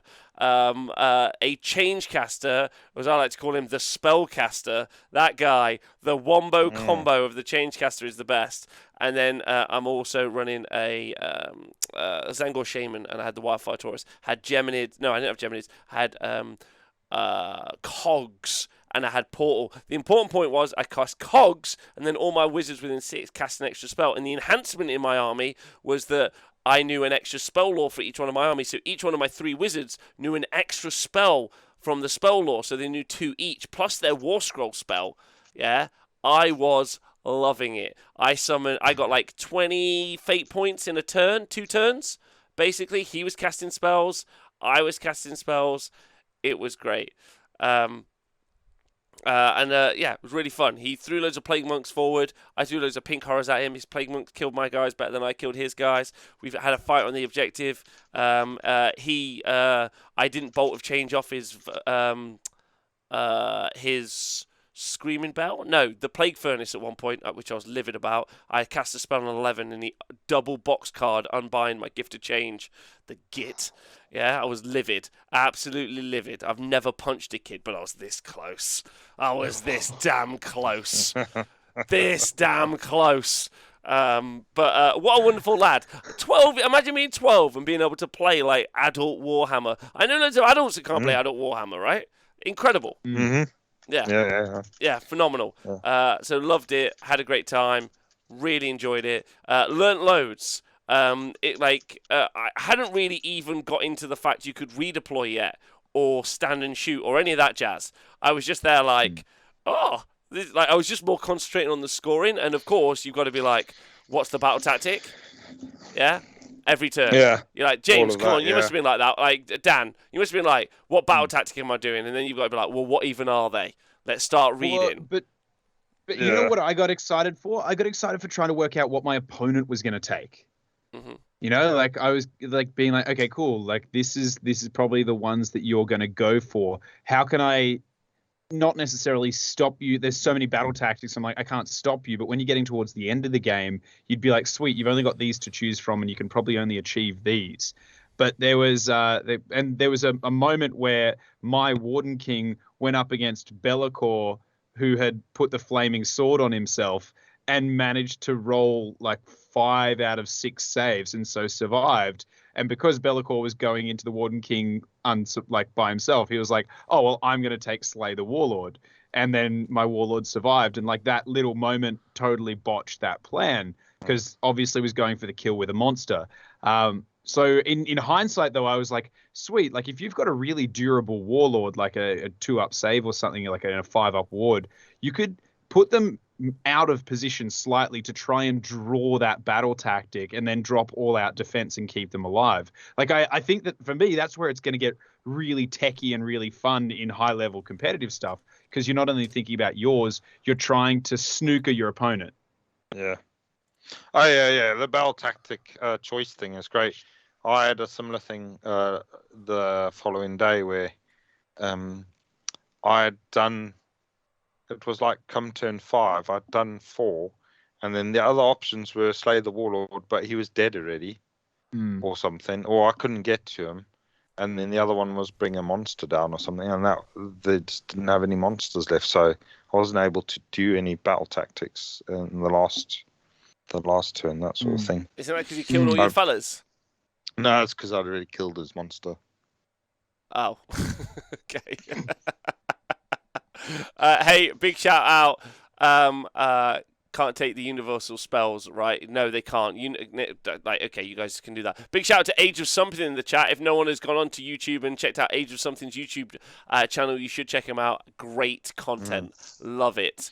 So someone is asking in the chat, how do you get extra spells on the spell lore? So if you take the core battalion, which allows you to take extra enhancements, when you buy an extra enhancement, you can buy 1 artifact, or you can buy a spell lore for each one of your casters from the spell lore. So I did that, which was super fun, and I enjoyed that. That was just spell enhancement. That's the best. That's what I had as well. So my fungoids knew 2 spells, and also the madcap, and actually the wizards in the fucking Gobblepalooza knew 2 spells too. And because of the FAQ, the wizards can actually access spells from the Moonclan spell lore, which is great. So they learned spells from there, and they actually took spells from the core spell lore as well. So yeah, it's a great combination. That's if you got wizards, like a load of wizards, that's a very valuable enhancement. Or if you've got a wizard like Kairos who knows the spells of all the war scroll spells of all the other spells, also really useful. So he can cast theirs while they're casting the enhancement spells, which is nice. Wait, how does the spell enhancement work across the army? Okay, let's help everyone out here. It's really key. So basically, everything's got a category. Yeah, command traits, category. Artifacts, category. Spell lore, category. Prayers, category. War beats, category, etc., etc. Those ones fall under unique enhancements, right? So you get 1 free of each. Or if you look at your book, like for instance, spell lore, you're able to take a spell for each one of your wizards in your army. Same way with your drummers, with the beats. Each one of them, that's a unique enhancement, can take an extra beat. When you buy an enhancement, you can buy 1 extra in a category. So, for instance, with an artifact, you get 1 artifact free, so you get 1 extra artifact. However, with the drummer beats, for instance, if I pick that as an enhancement, each one of my drummers would get an extra drummer beat. Well, it depends on because the drummer beats are much like the mount traits and things like that, so they're unique enhancements. Yes. So then it falls to the constrictions that are in your battle tome. So if your battle tome says you get 1 per dude, then you can then cycle through and get an extra 1 per dude. But if your battle tome says you only get 1, then that's all you get. And then if you buy that enhancement again, then you can pick another one. The So, like, specific, I was just going to say, the specific wording says each time you take a spell lore enhancement, you can pick one spell for each wizard in your army from any of the spell lores available to that wizard. There you go. You can pick different spells from different spell lores for different wizards. So that's how it works for everyone at home, just to kind of like, listen, we're all still going to be learning a lot. It's going to be a lot to take in. So that's just going to be one of those ones. Anyway, I had a great time. I generated loads of summoning points because Cogs gives you +1 cast on all your wizards. So I was having a lush time just summoning loads of dudes, finding out what I could do with my summoning points. Which is just so you can double in the battle term lore. Yeah, thanks. I saw myself short there, says Diadrin. That's okay. I think that's one of the. It took me a while. Look, Nathan had to explain it to me, I think, on the Friday, which is the one. So that caught loads of. Yeah, you can't cast extra spells, but you know the extra spells. Yeah. You can So if don't you take get- Cogs. Yeah. That's what Cogs is for. That's Yeah. why. Yeah. Right. Great combo. So Nathan, who was your second game against? I played against Ollie's dad, Francois, Francois. and he had a Stormcast army. So I was like, that's cool.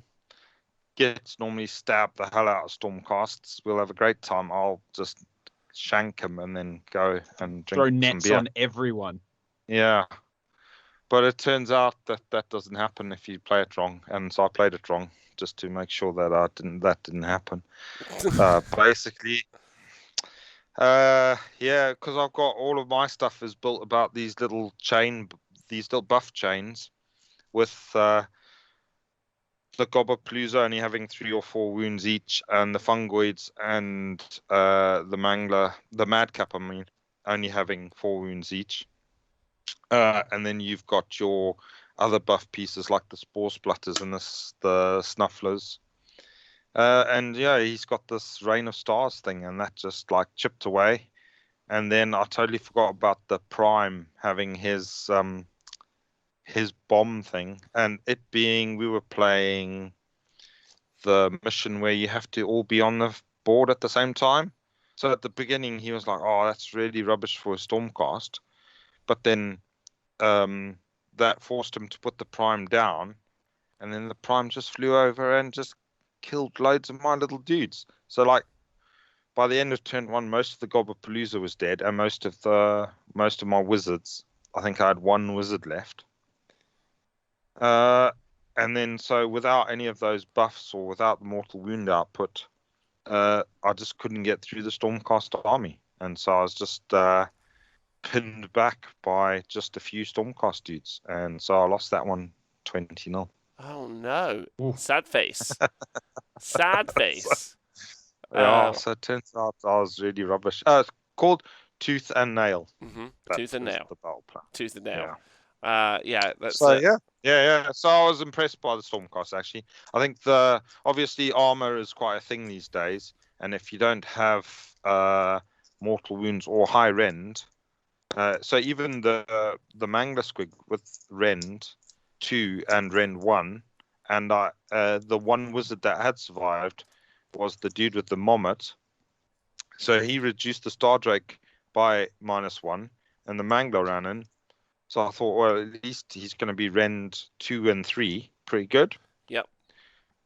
No, wasn't any good. Just bounced off, and the Star Drake turned around. A couple of turns later, the Mangler was dead, yeah. Oh, that's sad. And he had hardly done any damage. Does he normally do lots of damage? Yeah. Ask that God of Death guy. Yeah, that's loads. Okay, well that's super sad. Were there any lessons learned? Like, were you just struggling? Were you just playing the game as was, or like were you trying to do any cheeky redeploys, or were you just like, oh no, he's killed all my wizards with a bomb? Yeah. I tried to do a few bits and bobs, but still basically learning all of those. Like in game 1, first turn, I'd totally forgotten about the Unleash Hell ability. So when I charged the Storm Fiends, they unleashed Hell, all right. Not a good one to forget. Yeah, not a good one to forget there. So that point was driven home, like emphatically. So yeah, still just learning all those little subtle things, and yeah. But I was I was proper pinned back, and yeah, the poor old Gobbapalooza, they just got they had stars and comets dropping on their heads, so they didn't like it at all. They went home. Bless Yeah, them. poor Lads. My second game was against... Great game. Yeah, he's a good player, though, so I enjoyed that. Who, Francois? Francois, yeah. He's, yeah. Knowledgeable. Yeah, he's a good guy. My second game was against what can only be described as an abominable man, James Powell himself. Me and James faced off on tooth and nail. He had a immobile set of towers, the 120 clan rats and some dudes and 3 bells. And then I had 30 pink horrors in a castle, and we just stared at each other. The 4 objectives in this one are placed kind of like, not in the corners, but like equal and opposite each other. So you hold 2, they hold 2. And effectively, you just wait until turn 3 to see who rolls Savage Dominion and then just takes the other person's objective off them, which was the kind of what happened. Thanks, Dajin, for gifting a gift subscription. Although James made some big plays, and by big plays, he just rolled loads of 6s. He got... first thing he did is he rolled a double 6, and he got himself a Vermin Lord, which he put on the board, which was super annoying, right? Well, not for me. It was really nice. It was really nice. But how was it me redeploying so you couldn't get anywhere? That was really nice. Well, it was really interesting, I think, because he just kind of danced around you for 3 turns, tanking kind of everything, and let me move the rest of my army kind of one part of my army where I wanted it to be. Away. Apart from one, I moved one thing closer towards you. Yeah, the Warp Lightning Cannon, which went mental. It did like 20 mortal wounds in 2 turns, right? Yeah, it was great. Took off an entire squad of flamers par 1, and then just unleash some more hell. Yeah, got the priority, unleash some more. Next priority was like, oh, I win it. And then I loved that moment when I was like, you win. And then you looked at the board, you were like, do I? And then I was like, you get to delete an objective. It's like, oh, I win. Yes. He's like, you have the turn. I'll delete your objective. I was like, oh, sad face. And we shook hands at that point. Which is pretty key, right? Because it means he's holding 2 all the time, which means he's holding 2 and more. So I think that one might be a little bit strong, actually. Nate, I don't know if it was ever in contestation between you guys for removing the objective, but on that particular mission, it felt like being able to remove an objective was way strong. Or arguably too strong. But then that's also my fault. Me and James talked about this. We both had very similar lists. A bit like Old Knife to the Heart, where one army's like, I'm just going to sit here and lose like whatever, like, and then like there's one army that will try and attack and normally will lose Knife to the Heart because they're doing the attacking, so it's the counter punch that does the work. So me and James really didn't engage. If you hadn't, to be honest, if you hadn't summoned that Vermin Lord, God knows what we'd have ever even like touched each other's army, basically. Probably not. He made the game a little bit more interesting and could have scored you 3 points, but oh yeah, I tried to burn him to death, but in an entire magic and shooting and hero phase, I was unable to murder him, which was very sad. But yeah. It also, like, for that battle plan, I know that it, like Knife to the Heart, and like you just said, that it means sometimes you end up not able to get the win if you go for the play aggressively. But I feel like knowing that one's going to go away, it does force you to at least put pressure on their line in case you lose yours. So that, like, if it goes away, you have that option there to try and take theirs and force their hand. I think it's interesting, but yeah, the losing objective is going to be a big one to get your head around, I think, going forward. Okay, yeah, I agree.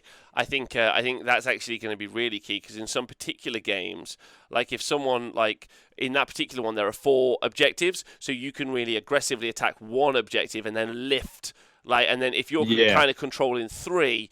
Then you're in a better place. So there's no real benefit for sitting off and trading. So like that's going to be really telling in future games, I think, really telling. And we might hear of games where it's just like, oh, he won turn 3 and he gave me the turn and deleted my objective and it was the end of the game. Like, you know, like we might hear that, truthfully. We will, but I think that for instance, that battle plan, you need to play knowing one of the objectives is getting lifted by turn 3. So you need to be ready to ask the question: if I lose mine, how do I still win the game? Yeah, but like, Because I think without the lifting mechanic, it becomes exactly knife to the heart in just two armies staring across the board, having no reason to maybe like poke at it. But if one of them has more ranged threat, they'll just shoot you off the board and get some battle tactics by shooting off like a monster or something like that.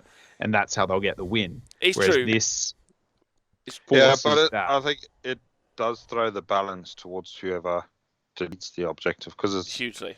it's obviously easier to defend a point than it is to try and take it.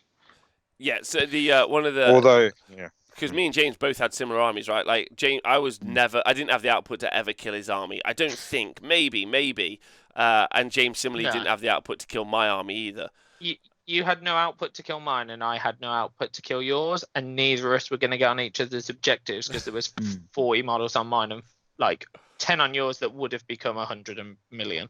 Yeah.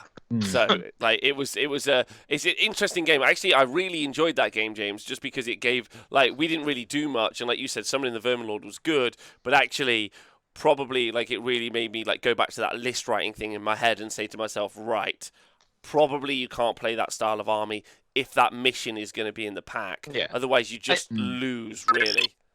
I think I'd also like to just say to everyone listening, the best thing about Summoning the Vermin Lord was it gave me something to do every turn, other than pushing a warp lightning cannon 3 inches and shooting. Because those are the only two things I moved each turn. Oh no, that one turn I was like, 3 people run.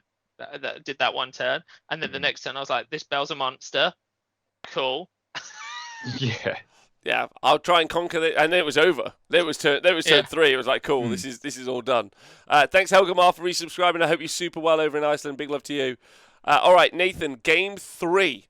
Who are you up against? Who are you eyeballing? This mission was called The Survival of the Fittest. 3 objectives on this one. Tooth and Nail as well was an interesting battle plan because you weren't able to summon anything and shoot. Was that one?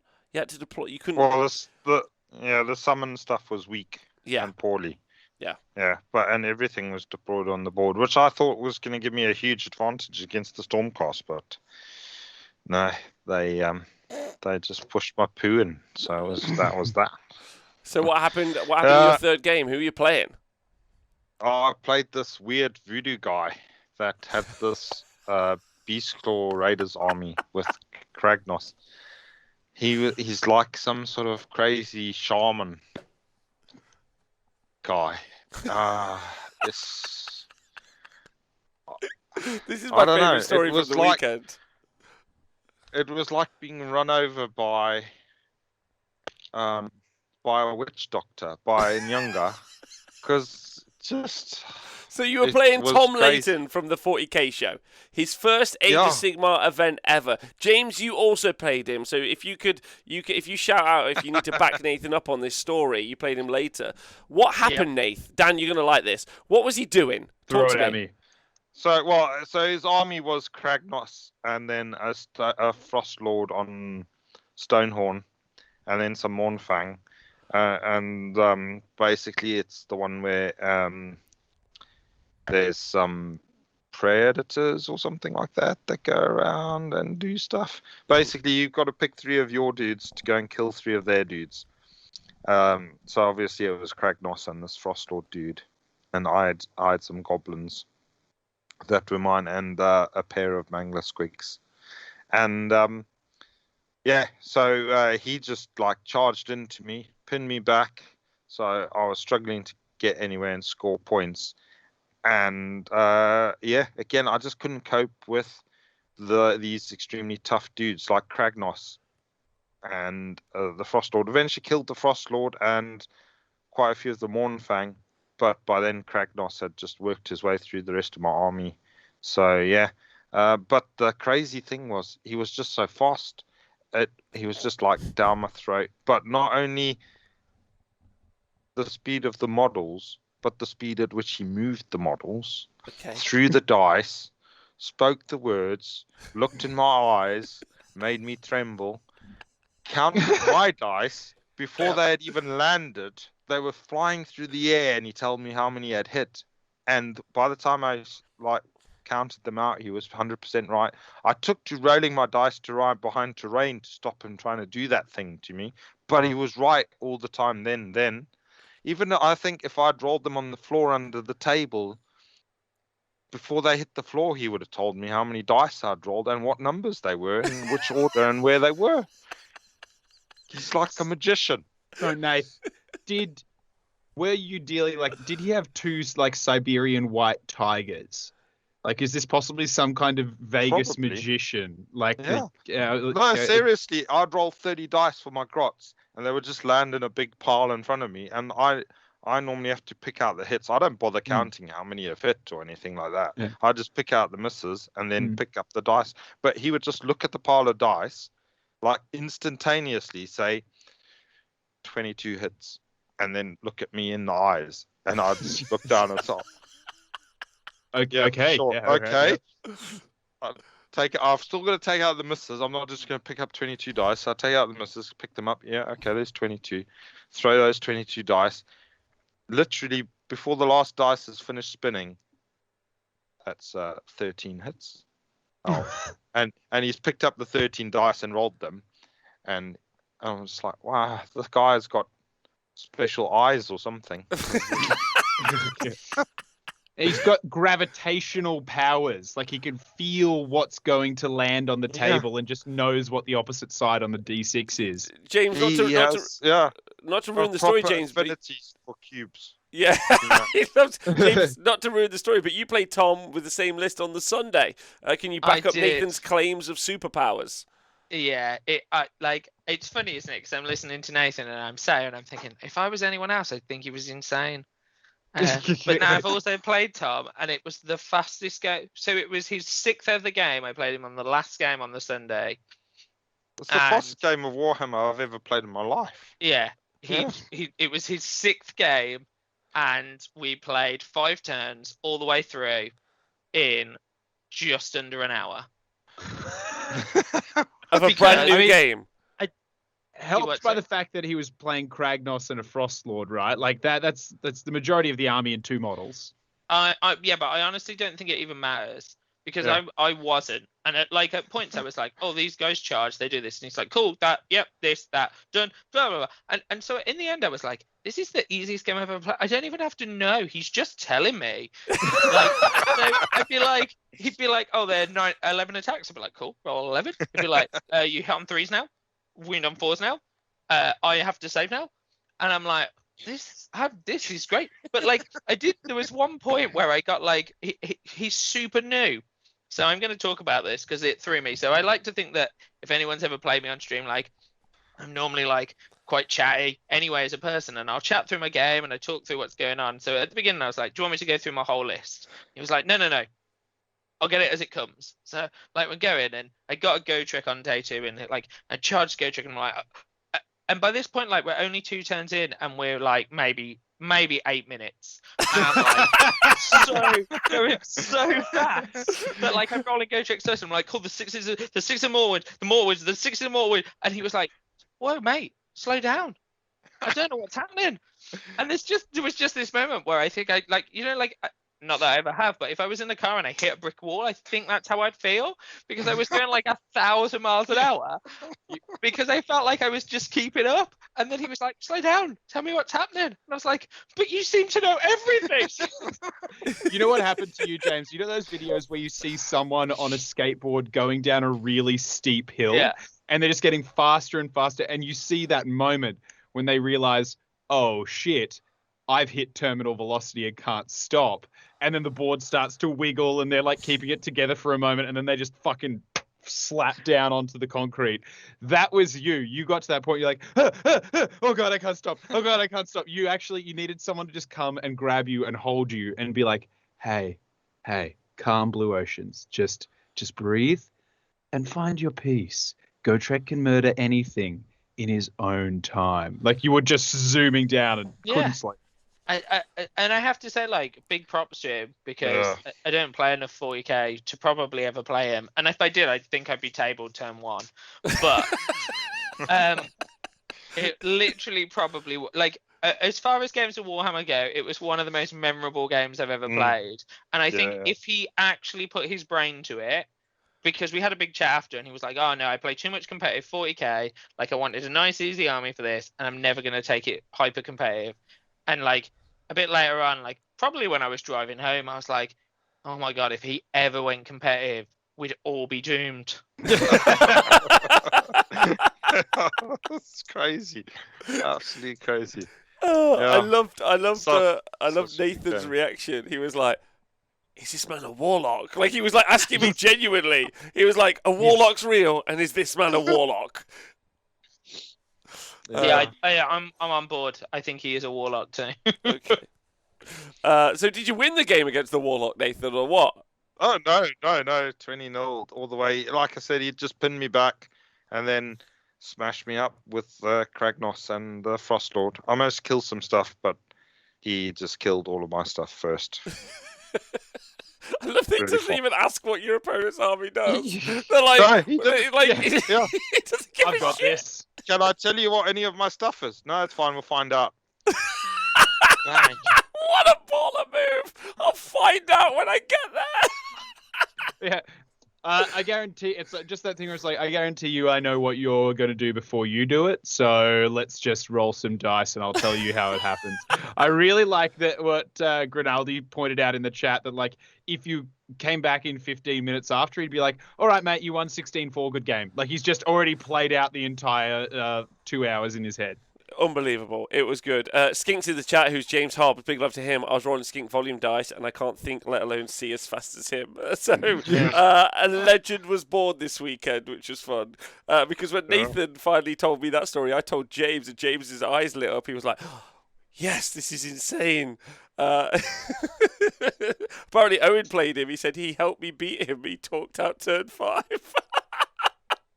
Honestly, like, I want everyone to play him. I want to, like, almost like, I want him at a venue every week, and I want it to be like, oh, you've never played Tom, you have to play Tom. And I want someone to turn up with, like, some army where they have to roll, like, 40 dice, and they're like, oh, it's so many dice. Because you'll roll them, and he'll be like, cool, I've 12 saves.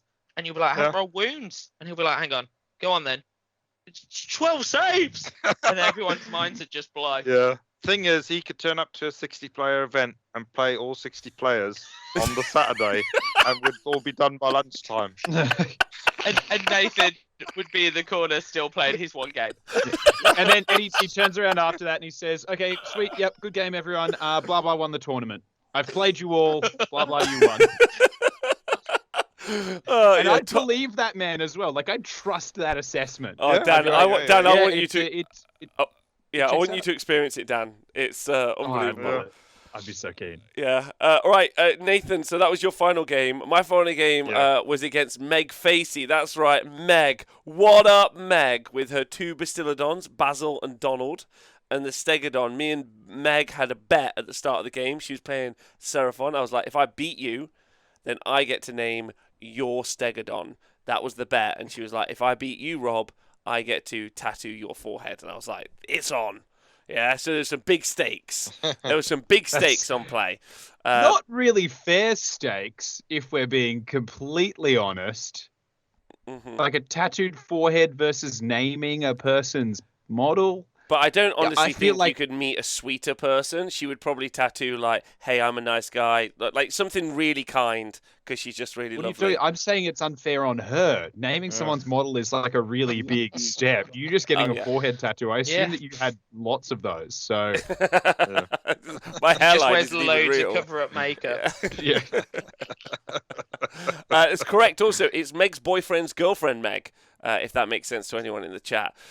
So we played. She had Thunderquake, Seraphon. She had double shooting Basties. She had an Engine of the Gods. And she had a Razordon, but it didn't live for long. I thought it was a Salamander. It was red. You've never seen anything be murdered so quick in your whole damn life. Salamander! Salamander! You're a spawn. You're a fucking spawn now is what you are, Salamander. Like, straight away. Straight through the spell portals. First thing I did, I was like, spell portal? Fuck that Salamander. And then you were like, it was a Razordon. What a waste. She was like, oh, my Razordon. And I was like, fuck! Yeah, so we had loads of fun. I kept the bin chicken away from the Bastiladons. And then I killed one. I think I killed Basil first, which was nice. And then she ran in the corner. We had a bit of a fight. My flamers were shooting at some of her stegodons and skinks.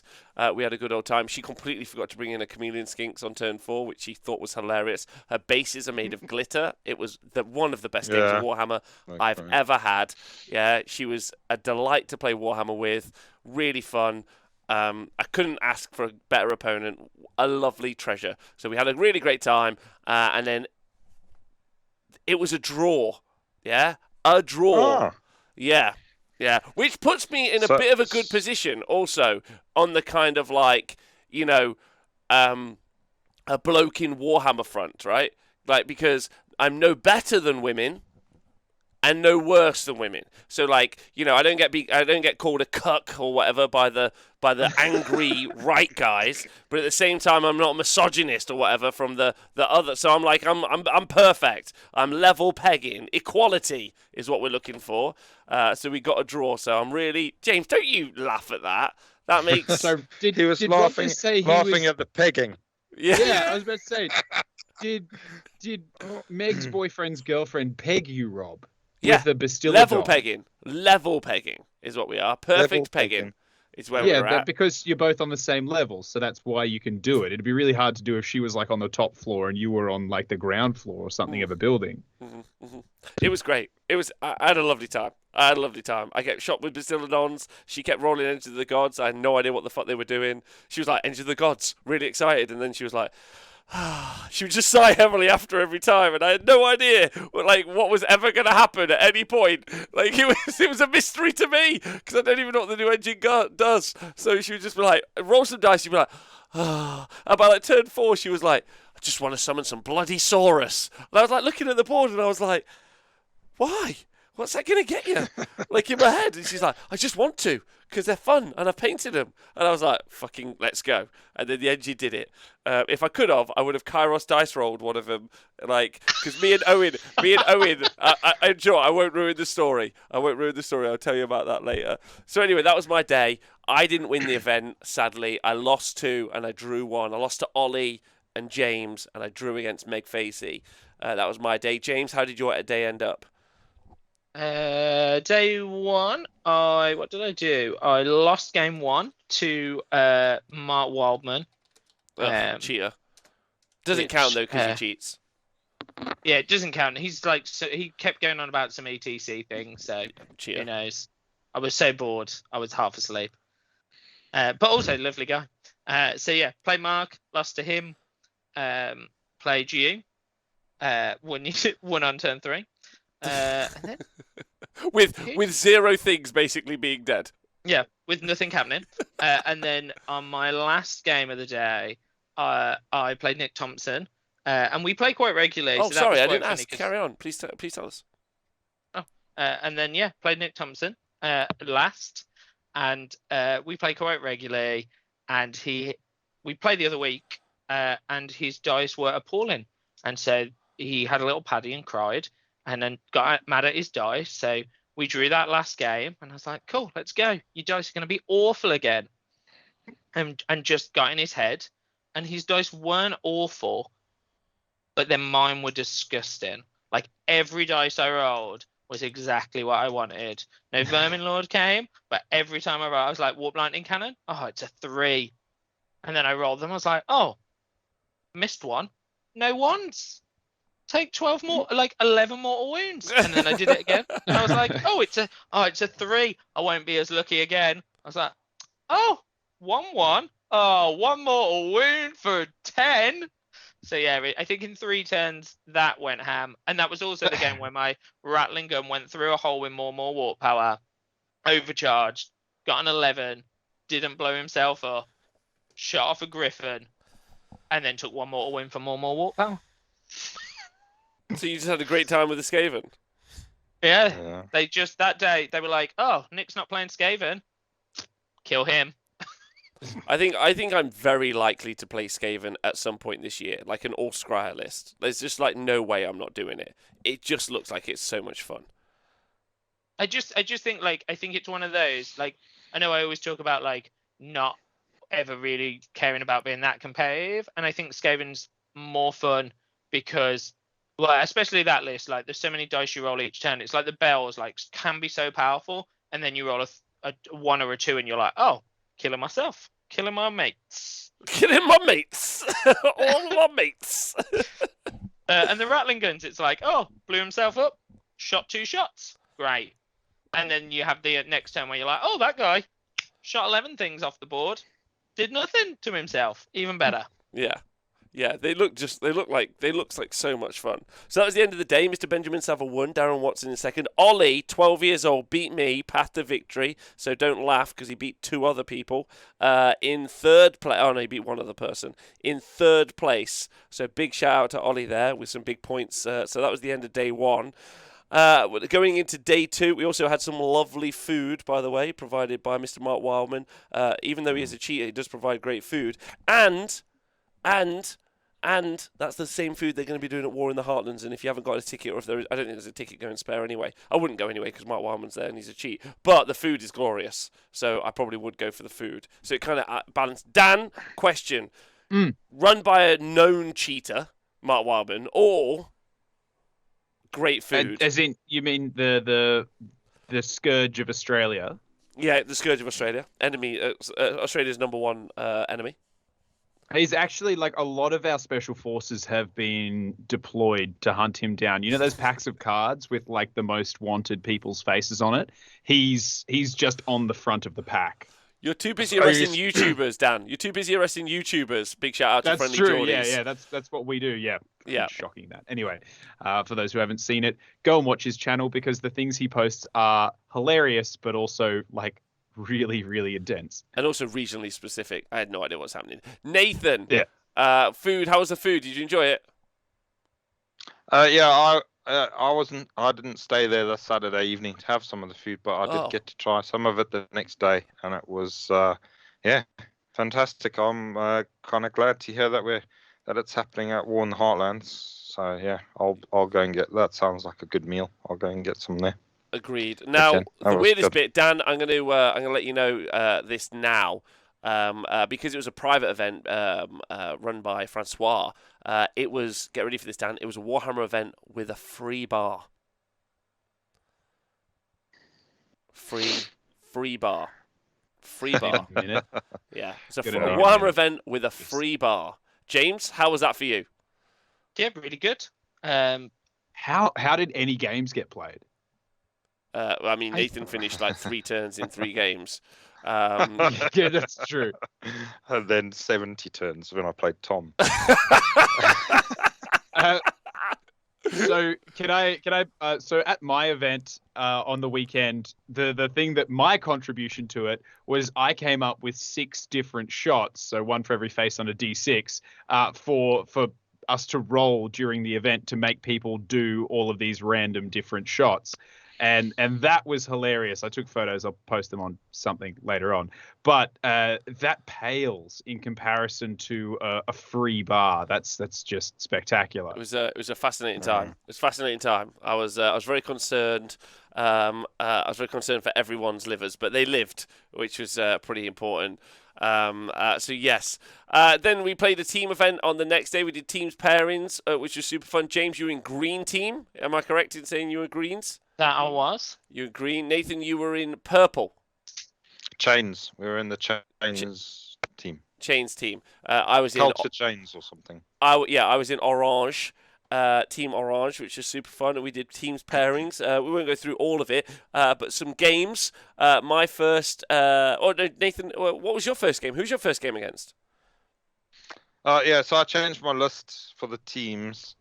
I just tried different things. So I had a web spinner, shaman on an Arachnarok, who was my general this time. who was he took the Master of Magic command trait from the core rules, and then I had Warlord Battalion, so 2 spells for everybody. He had the Gift of the Spider God, so he could cure himself, and flaming weapons, whatever it's called. Which is probably not that good on them, actually. And then 2 units of Spider Riders, a Loon Boss, and some...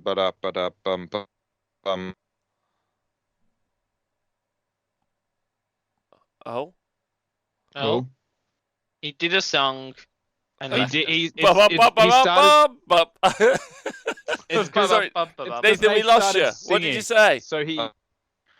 you got copyright struck for being. It was too similar to a pop song, so they probably thought that you were like Nicki Minaj or something, and just cut off your voice. Fair enough. So I had the block of 40 stabbers again with the buffs and with a loon boss there, and then a fungoid, and 6 rocket troggoths who were pretty good actually. I quite rate them.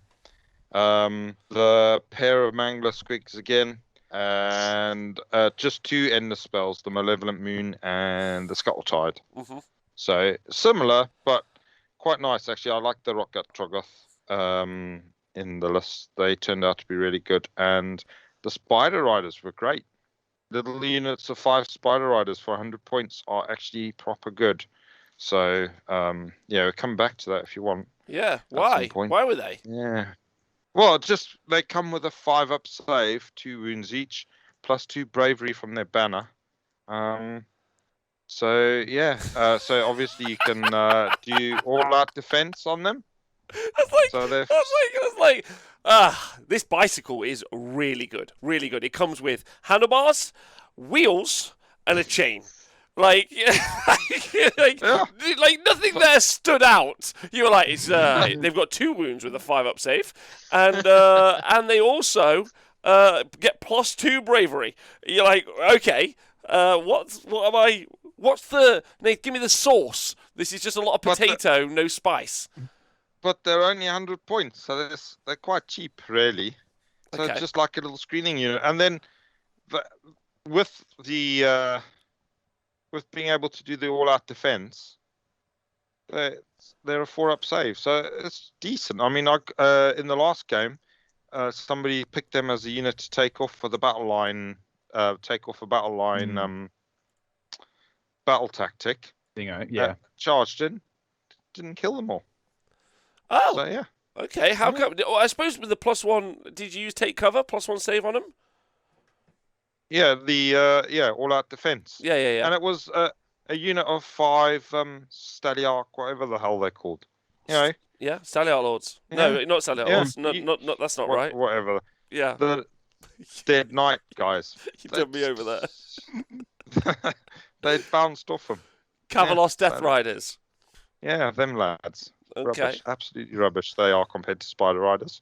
And then the Spider Riders actually, at one time, I cast the Venom of the Spider God on them. The moon was shining on them.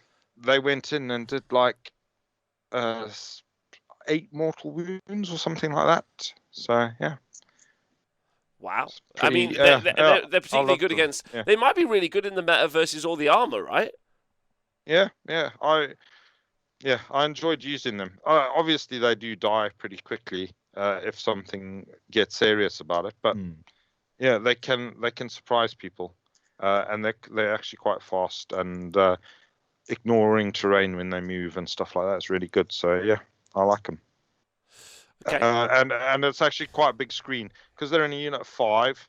They only have to be within 1 inch of one model instead of 2. So you can string them out. They got the long cavalry bases. So it's actually quite a long screen as well. So who did you play again? So first game I played. What color team did we play? I don't know. Anyway, I played against. Fuck, who did I play against first? I can remember the last game. Shut up. Don't worry. Come on, who are you playing against round 1? Come on. I've been drinking all day. I can't remember anything now. I can't even remember this morning. And Go we to James. we Okay. do remember Ron's command that we are not to help Nathan Yeah. when you ask him questions. We are to just let it sit and see how it plays out. Okay. James, who did you play first? Who did you get Wait. paired into? Oh, who did I play first? Oh, I played. Did I play Jonah first or second? No, I played him second. Happy birthday too. Why can't I remember either? I'll do mine first while you Did struggle. you guys have a collective stroke? Is that Yeah. what happened? Dan, Like, you went to Dan, bed, Dan, it was I a told big you. Six bar. games. Free So many. bar. Free bar. Wait. I remember. No, I didn't. That was a different game. Who did I play? Okay, my first game. I know why I didn't write it down. Why? I'm looking at my book and I'm thinking, why didn't I write this person's name down? And it's the game I played against you. Right, turn the page over. That's better. I'm getting confused. I'm looking at the thing thinking, I don't remember that happening or that happening. So that doesn't remind me of the game. But yeah, I'm looking at the next page, which was actually the day that thing happened. And I can see what happened. I know who I played. And who did you played- play? Thing happened. What was the Yeah, thing? What's it called? What did we do yesterday? Warhammer. Played Warhammer. That's Yeah. it. When we played Warhammer yesterday, that's the thing that happened. I played against Ollie, didn't I? First did. game. Yeah. So the young lad. Well, obviously I wasn't going to wasn't going to let a young lad beat me. Not easily, anyway. So I tried really hard, and he tried really hard, and it's one of the missions where we played. What was it called? Power Struggle, was it? Power struggle. So it's one of the missions where you can delete one of the things. So it was pretty even up to that turn. Then I won the priority. Obviously, gave him the turn, deleted the thing. So that put me up into a position of power. A load of stuff happened in my favor that turn. So I was like, the game's well and truly in my favor. But then Ollie really scrambled the rest of the game from behind, and I was suddenly last turn I was like, I'm losing this, but like just managed to hang on and won it. So it was 16-17, so I won it by 1 point. So I think on your scoring thing, would it be a 10-10? 10-10, a draw. Yeah, difference of 1. So yeah, there you go. So it ended up a draw. And it was against the same list that you played against with Plague monks. all the plague monks and the warp lightning cannons shooting off my wizards, and my poor Ragnarok. When I eventually brought him out, he got blasted to pieces by one of those warp lightning cannons, and but sad times. And then last turn, really good use of a gnaw hole he did to teleport from an objective that he controlled, which I couldn't really contest, onto one of the ones that I thought was safe. And he took it out from under my feet and snatched a draw out of the game. Yeah. He did great all weekend. In fact, actually, I think Ollie only dropped 2 games over the weekend. Yeah, so he only lost 2 games. Just shout out Ollie again. With at age 12, he only dropped 2 games over the course of the weekend. I'm pretty certain, if I got that right. Both of them against the cheater Mark Wildman. So, did he lose or was he cheated? That's the real question. That's the real question. He was cheated. He was cheated. Anyone in Australia could tell you he was cheated. Yeah, 100%. Thanks, Dan, for backing me up. James, who did you play game 1? I played Joe Purcell. Nice. How was that? Joe, I imagine. Joe, not often a day 2 player. No, not often. He had an all Eshin Skaven list with some rats. We fought for like 5 straight turns in Drasna. Oh, I took a Stormcast list, sorry, with some new toys. So Screech and Yggdrasna fought for like 5 combats in the middle. She finally chipped him away to death. got 3 damage on for his one last wound, and he rolled 360s and then healed twice. So she doesn't do that much damage. So sadly, I gave up on her killing him, walked Gotrek over, charged him in, killed Screech in a turn of combat, dropped the prime on the other Vermin Lord, killed him in a round of combat, and then basically proceeded to remove his entire army. Wow. Wow. It His was whole not army. a good... Yeah, everything. So what was it? How was Gotrek like? I'll ask you at the end. But Gotrek did good. Yeah, he was okay in that game. He got held up by Cogs for 2 turns, and my Annihilators got held up by Cogs for 3 turns. So they didn't do a huge amount. By Cogs or Shackles? Shackles, sorry. Yeah. Yeah. Okay. So in game 2, Grenaldi, I don't know. I think you can have a Beast Chaos spell in Tzeentch because you're thinking of something different. It's an Ender spell with which can be cast by a Beast of Chaos wizard. That's the only restriction, and you're allowed a Zangor Shaman inside, unless there's an FAQ I didn't see. So, whatever. Because it was like 13 pages, so that's fine. My first game, so we were up against a team which had Nathan's team, which had Nathan, Darren, and Nick Thompson and Donal was in your team? Yep. Right, yeah. Yes. And what was funny was, when we were doing the pairing process, I heard Darren say, quietly, to the pairings person, he's like, put him down, he won't want to play me, were his words. And I was like, fuck you, Darren, I'll play you. Yeah, I'll play you all day. And so I took that challenge, which wasn't an easy challenge to take, obviously, because A, Darren's this, so I busted myself basically into Darren, because A, he's a better player than me, and B, his army was way, way better than mine. So that's fine. But it was a fun little challenge actually, because we were playing 5 objectives, whichever that first battle plan was. It was one of those, I was trying to play good team play, where I was losing, but I was trying to lose. I mean, obviously I would have tried to win if I thought I could have won, but he had Gotrek, 30 skinks that you could buff up, and the other stuff, and I tried my hardest just to claw as many points back for the scoring system to get my team like 5 points or 3 points or 2 points. I mean, even 1 point, right? Not just to get face rolled. So that was a lot of things. I made a couple of mistakes. I didn't put one unit of pink horrors out that I wanted to put out, which is a bit of a shame. And I left Kairos available to some skinks from Darren, as well as some salamanders. So I didn't zone out quite as well as I could have, and we had a talk about it afterwards. And actually, I probably could have used my pink horrors and extended out their bases a little bit more than I was. I was a bit scared of the coherency, and I wasn't really thinking about it where I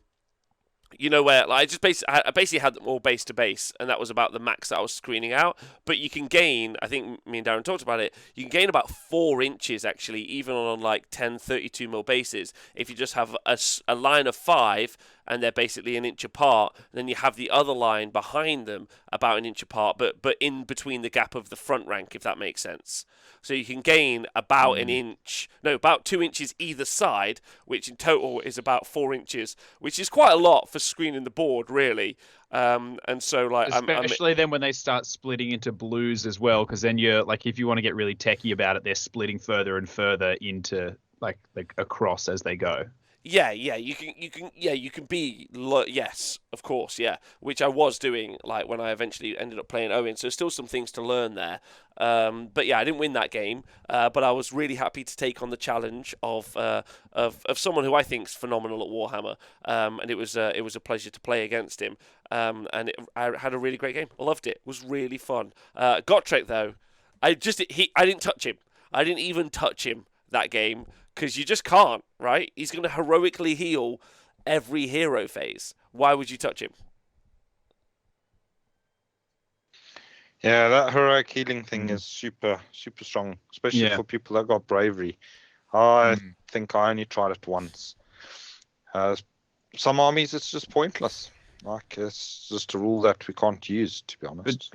I found it really useful, the Lord Arcanum on Tauralon flew in, busted all of his little vials around. It flew into a Bellicor, busted all of his vials because there were a bunch of battle line units right around him, and then just did 3d3 mortal wounds in a big old thing. Did 3 mortal wounds to himself, and then managed to survive into the next turn and then heal himself back up. Like, it was a really good little like 1-2 combo there, and I think we'll see that being used more often as well. Yeah, I think there's loads of there's loads of things we can talk about in a bit. Nathan, who's your game 2? I play against Mark Wildman. Play game 2 with his halfling, living city halfling army. And we ended up playing the rules wrong for this mission, and then halfway through realizing that we had played them wrong. Then we started to try and play them right, and I threw a Marty because I obviously would have played the game differently. So then eventually we decided, Mark very kindly decided to let me play them the way we had been playing up until then. So that was cool, but it didn't really help. He managed to get on top of my army. I mean, I know a lot of people have looked at the inner spells. So in this, my list has obviously got Skulltide and the Malevolent Moon. And they're just still such good spells. The Skulltide is. You still rating it? Yeah, it's gone up, 50 points, 55 points. It's still so good. Even against his army, which chip damage doesn't really work against so much, Living City, because it's all healing 1 wound every turn. And obviously he can do all that heroic stuff, and then he's got other ways that he can heal stuff. But it still did a lot of work in that game. And in the previous game against Ollie, actually, it did loads of work there, and it's just such a huge distraction. Still such a good spell.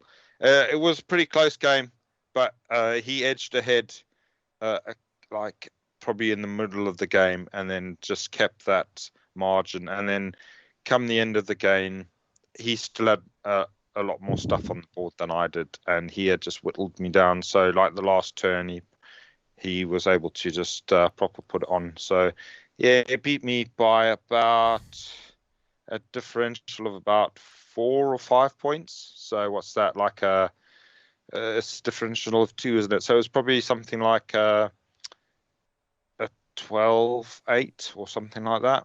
Yes, I would have thought. Yeah. So close game, good game. Or games against Mark are normally quite good banter, so that was good. Except for the Marty that I threw halfway through. Should we talk about Mark's army for a moment, because it kind of like stole the show, James, right? Yeah. Oh, so nice. Yeah. Do you want to describe it? Who wants to talk about it? I'm more than happy to. Go for it. Good. So he's got like a collection of various models from various suppliers, I think, to build a Sigmar army that is all halflings pretty much. So he's like Celestial Hurricanum is like a giant crock pot with a load of lads around it. A Master Butcher, I think, at the front, or a Master Chef, one or the other. I can't remember.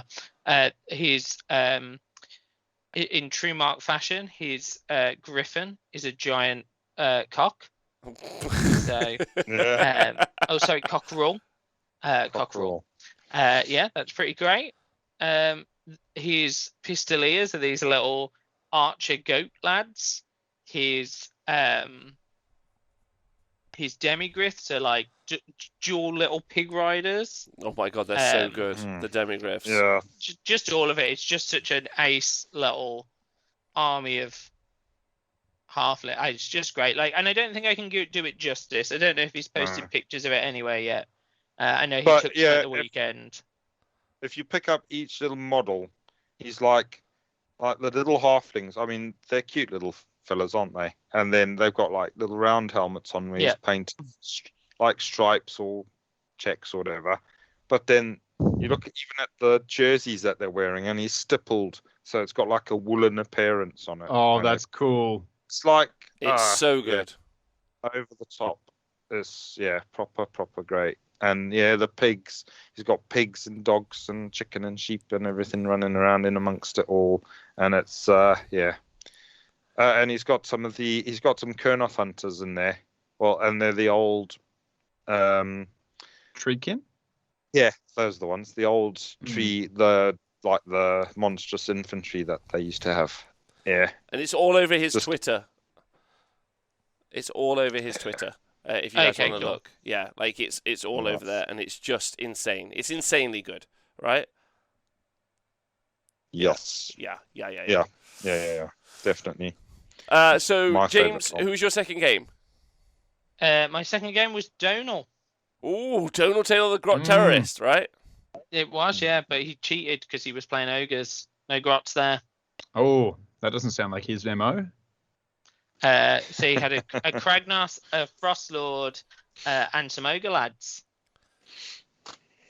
And how was it? Yeah, it was really good. We had a really nice time. I've met Donal several times, but it was the first time we'd ever had a game. I think we got to turn 2, and he gave me the turn. And then I think my face gave it away because I just looked at him like he was a madman. Because it made no sense.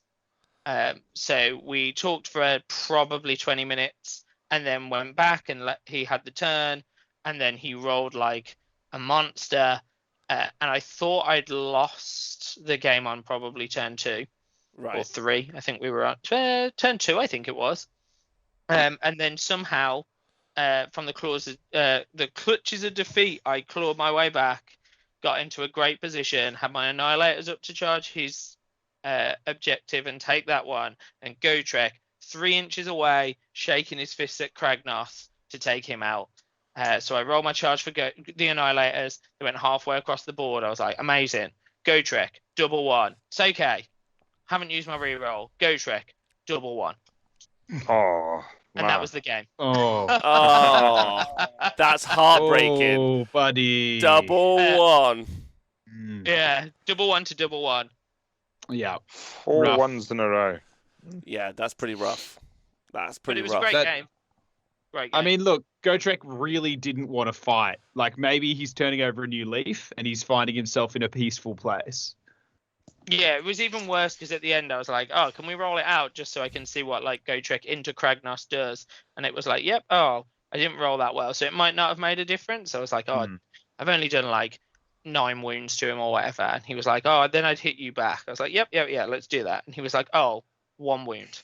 Like all of Kragnos' attack turned into 1 wound. I was like, okay, so he would have fought again. And I rolled it and I was like, it's like 9, like how many attacks is he? 6. I'm just like, it's like 4 6s. I'm just rolling the other 2. I was like, it's 5 6s. It's like 22 mortal wounds. Stop looking at it. Yeah, and it was just one of those moments. I was like, why was there so many 1s? But it was just so much fun. Oh, that's great. That's great. Weren't you playing on the dwarf board? No, that was my last game. We played on the we played on the Orc Town. Oh, okay, yeah. All right, fair enough. I was going to say maybe he got distracted by the beers. My second game, I played Mr. Joe P with his Eshin Skaven. Loads of Eshin. I think Joe at this point definitely wanted to go home, so he put his entire army in front of me on the first turn, and I shut it all off. And that was the end of the game. And we had like a good easy hour to chill out at the end of it. So like it was fair, basically. So it was all good in the hood. That was really fun. What about your third and final game, Nathan? This was a fantastic game. I got to play the legend that is Mr. Speckles himself. Simon Speckles. Yeah, man, Simon. Hi, such a good guy. So he had Nagash, that great big lord of death, with Catacross. So 2 fairly tough dudes, and then that doesn't even with much. So 10 more Tech Guard, I want to say, and a couple of units, 3 units of the Knights, whatever you called them just now. The Cavallos Death Riders. Yeah, Death Riders. So yeah. So I thought, well, magic's not going to happen for me this game, or anything like that. And so he took to first first turn. He just powered up Nagash, gave him like a 2-up save, rerolling ones, all of that malarkey. Fed him a load of arcane bolts to unleash, and then used the burning head, endless spell, and the protection of Nagash to teleport him right in front of my army in the hero phase. And then come in the movement phase, he moves up. So he stood like 3 inches away from the face of my army. Says, hope I don't roll a double one. Proceeds not to roll a double one. Charged into my army. So he charged into the unit of 6 rock guts. Killed 2.5 of them, I think. The Lord of Death versus 2 rock guts. Yeah, so he kills 2.5. Seems like an even trade. Out of the 6 of them, they punch him back. I think they did like 2 wounds or something like that. So then I was like, so what do I do? What do I do? Because we were playing the Vice. So the objectives like start in the corners and then slowly move into the center of the board. It's an interesting battle plan. Still don't know if it's a good one or not. But so I was like, what do I do? What do I do? Do I just try and punk Nagash, seeing as he's right here? Or do I just run away from him and just try and play the objectives? So I decided to try and punk Nagash. And charged him on Mangler Squig. The rock cuts, left them in there, and fired up the little stabbers and sent them in. And then went first with the Mangler because obviously he's proper swingy and a bit of a threat. Cursed him with my little doll, so -1 to a save. Mangler went crazy, put like 10 wounds onto him. Through all of his tough armor saves. So then he was like, oh, I've got to ignore the Mangler now. So the main threat wasn't very, like the rock cuts had only put a wound or something on him the turn before. So he was like, oh, I'm not too scared of them, but worried about all these grots because they can do mortal wounds. So he turned around. He was like, right, I'm going to just try and clear out as much of these 40 grots as I can. So he starts swinging his big sword and his stick and all of his ghosts and all of that. Kills 9 grots out of them. So it's pretty terrible, really. 9 good fellas. He's only the god of death that killed other gods of death so that he would be the one and only god of death. And that probably obviously is about the same as 9 grots. Because then I was like, well, I'll let the rock guts have another go, see if they can do anything. I think they put about 2 or 3 wounds onto him, but he hasn't got very many left now. So I was like, well, do I start with the netters or do I start with the stabbers? I went with the champion netter. The champion netter. How many extra attacks he does? Mm-hmm. So at the moment he's on 5 attacks. So he puts a wound onto Nagash. That champion netter's a champion. And then I was like, oh, what do I do here? Do I roll them 1 netter at a time to find out which netter kills them? Because lo and behold, the netters took him down. I didn't even get a chance to use any of my stabbers. He just got netted to death. And that was it. Nagash went down. To a netter. To a netter. Yeah, so I've got a netter with a gold coin glued to his base now. Underneath the base. And he's a champion. He's a great fellow, that fella. Yeah, I was whooping and hollering. Go over and give him a big hug. So there we go. Killed Nagash first turn.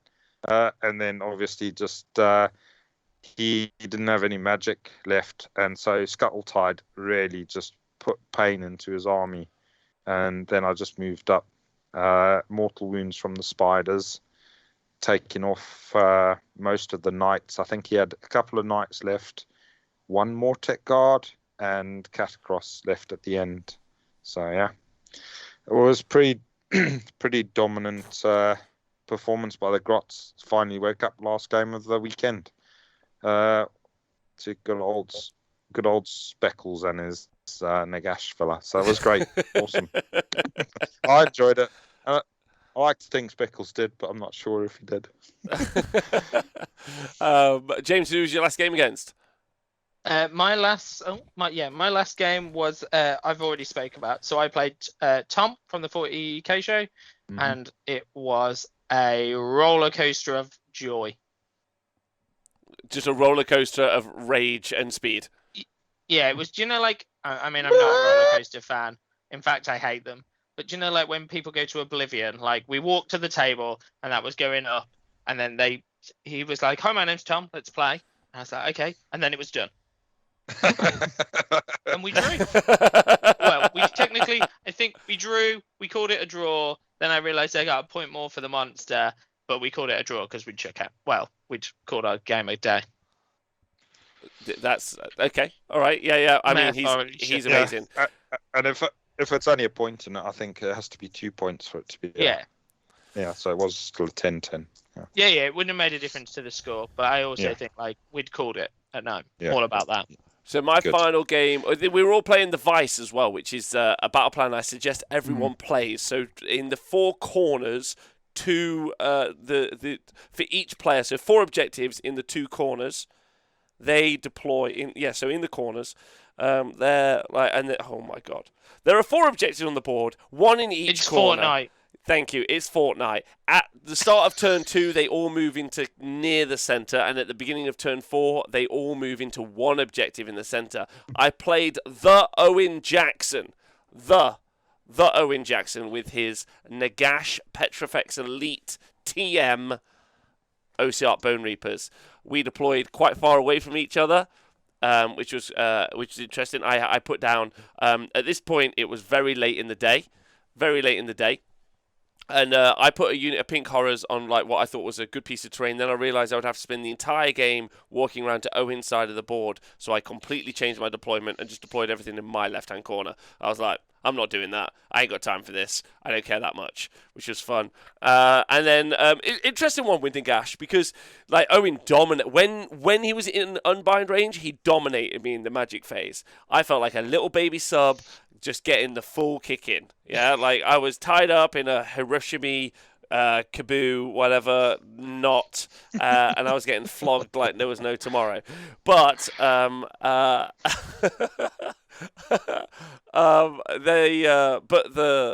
the interesting bit is Owen. I had Kairos and I had redeploy, and that really changed the shape of this game quite significantly because Owen was using the protection Nagash, which is an OBR spell, so you take any mortal wounds, you can then teleporting away, and I had all these opportunities to like shut down some of the spells because Kairos can turn one of the dice rolls. I was like, do I stop protection of Nagash? No, because he was outside of Unbind Rage. I was like, okay. And I've got Destiny Dice as well, so I could have just Destiny Dice. Turn 1, actually, I Destiny Dice protection, because we were in range, because he gave me the first turn. And then all I ended up doing was sitting in a corner and then moving up the flank using the board edge to make it so he couldn't deep strike against me, and then just using the summoning points I was generating to create the kind of like a square screen around myself as my flamers and Kairos and my casters kept moving up the board. Oh, I forgot about this. Along with Meg, I also got the combo against Owen. So because I know 2 extra lore spells on the change caster, every time he casts a spell on a 9, he gets to cast another spell. He's normally a 1-cast wizard. Dan, you'll quite like this. He's a 1-cast wizard, right? But with Cogs, he becomes a 2-cast wizard. And anytime I cast a spell, and he's also the general, and he can reroll casts because of the Host of Blisters artifact. So every time I roll a 9, I get to cast an extra spell. So normally I go War Scroll spell. I'm like, cool. Bolt of Tzeentch. Okay. Tzeentch is Firestorm. And I'm like, all right, I'm up to 3. Yeah. Normally I also use him to cast Cogs, right? Yeah, so then he's on 4. He's a 1-cast wizard who's cast 4 spells. So then I start getting a bit fruity, and then I'm like, Mystic Shield, cast on a 9. That's another spell. That takes us up to 5, ladies and gentlemen. Arcane Bolt. Oh, baby. That takes us up to 6. Oh. And then they're like, you're done now. You don't know any more spells. And I'm like, Meta-fucking-Morphosis. Yeah? And I turn that motherfucker into a monster. 7 casts from 1 guy. Yeah? It was lush. I loved it. Useless. Useless. Okay. And then got killed and gave up a point for being a monster. But still, like, you managed to cast 7 spells. When do you get to do that? 7 fate points. Lots of summoning. Yeah. Yeah, 7 fate points just from him. So and then Kairos, because of Cogs, casts 4, and then the Shaman casts 2 more, and then the Pink Horrors, so that's another 3. So I think one turn I got 15 fate points from myself. But then the best bit was Owen was just casting spells as well. He was like Mystic Shield, Mystic Shield, Mystic Shield, Mystic Shield. Oh, not Mystic Shield, sorry, Arcane Bolt. He was doing that. You couldn't do the Mystic Shield. And then he was like, I'm going to do a spell to get more IDP. And I said to him at one point, I was like, I don't care what you do with those. Those seem useless. I haven't seen them be useful in any way this game. He was like, whatever. So that was fun. But the key point was, I think Owen played a really good game. But I think his inability to have 2 core mechanics that we all have access to for OBR was really what swung the game. So I had a unit of 10 Pink Horrors on an objective, and I redeployed away from him. And then he failed his charge. And to be honest, even if he hadn't failed his charge, I was going to Kairos it, so he failed it. So that was going to change one of the dice rolls. But he failed it. And then the next turn, the same thing happened again. He got in with his Death Riders into my unit of 10 pinks. But that meant for 2 turns, he didn't score 2 different battle tactics because he was relying on getting Nagash in. Into this unit, which I thought was fairly key. Anyway, and then the very last thing I did, which was quite fun, he had to go and kill in turn 4, maybe turn 5. I think it was like close to turn 4. He decided to kill a battle line unit, and he was fed up now, so he was just using the movement and ran at my unit of 10 Pink Horrors. I'd been slowly moving up the flank and using my flamers to just burn down all of his different battle line units when they charged me. Which was quite good. And he rolled really poorly on his block of 20 Mortet when they got in. And I also kept just popping Gift of Change through Spell Portal and just like burning, doing 6 mortal wounds and getting Steve the Spawn out everywhere. It was great fun.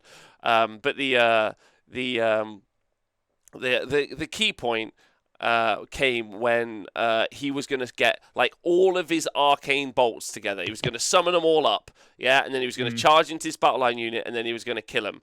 And his first one he cast was Mystic Shield. And I tried to stop that with Kairos. I was in range. I was like, I'll try and stop that because I kind of had it in my head that turn 5, because we were in turn 4, turn 5, I was going to try and use Kill the General and then also Kill the General and a monster using my Flamers. My 3... by the way, Dan, because he was casting so many spells, I'd summoned an Exalted Flamer, 10 blue... This is only turn 4. I'd already summoned 10 blue horrors, which is 10 fate points, an Exalted Flamer, which is 12 fate points, and a unit of 3 flamers. So 40 fate points is what I generated by turn 4. Jesus. But that was mainly because Owen was also casting a billion spells. It was great. But the point was, I tried to stop Mystic Shield, couldn't stop Mystic Shield, right? And then his second spell, he rolled a 4 and a 1. I don't even know what he was trying to cast. I think it was an Arcane Bolt. And it was finally time for Kairos to turn the 1 into the 1. And then for him to miscast on the 7 other spells.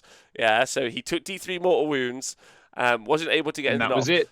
But then he charged in. This is really important. So he charged in to take the battle line unit out, which was that unit of Pink Horrors.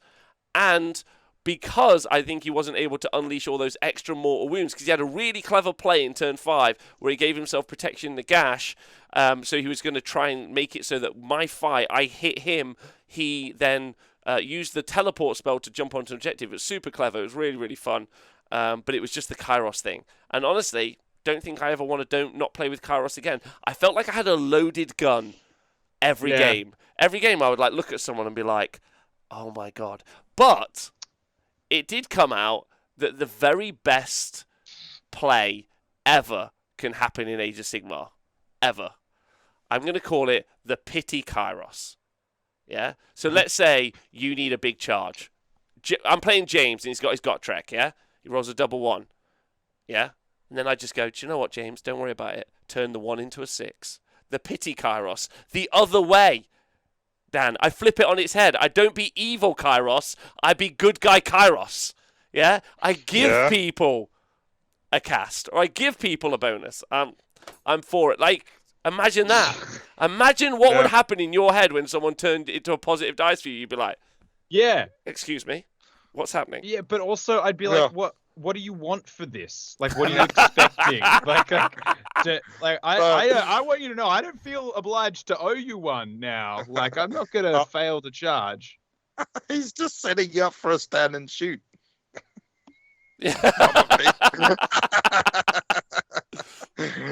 Yeah, he makes your charge roll big enough that you go in far enough that you trigger an unleash hell. That's what it'll be.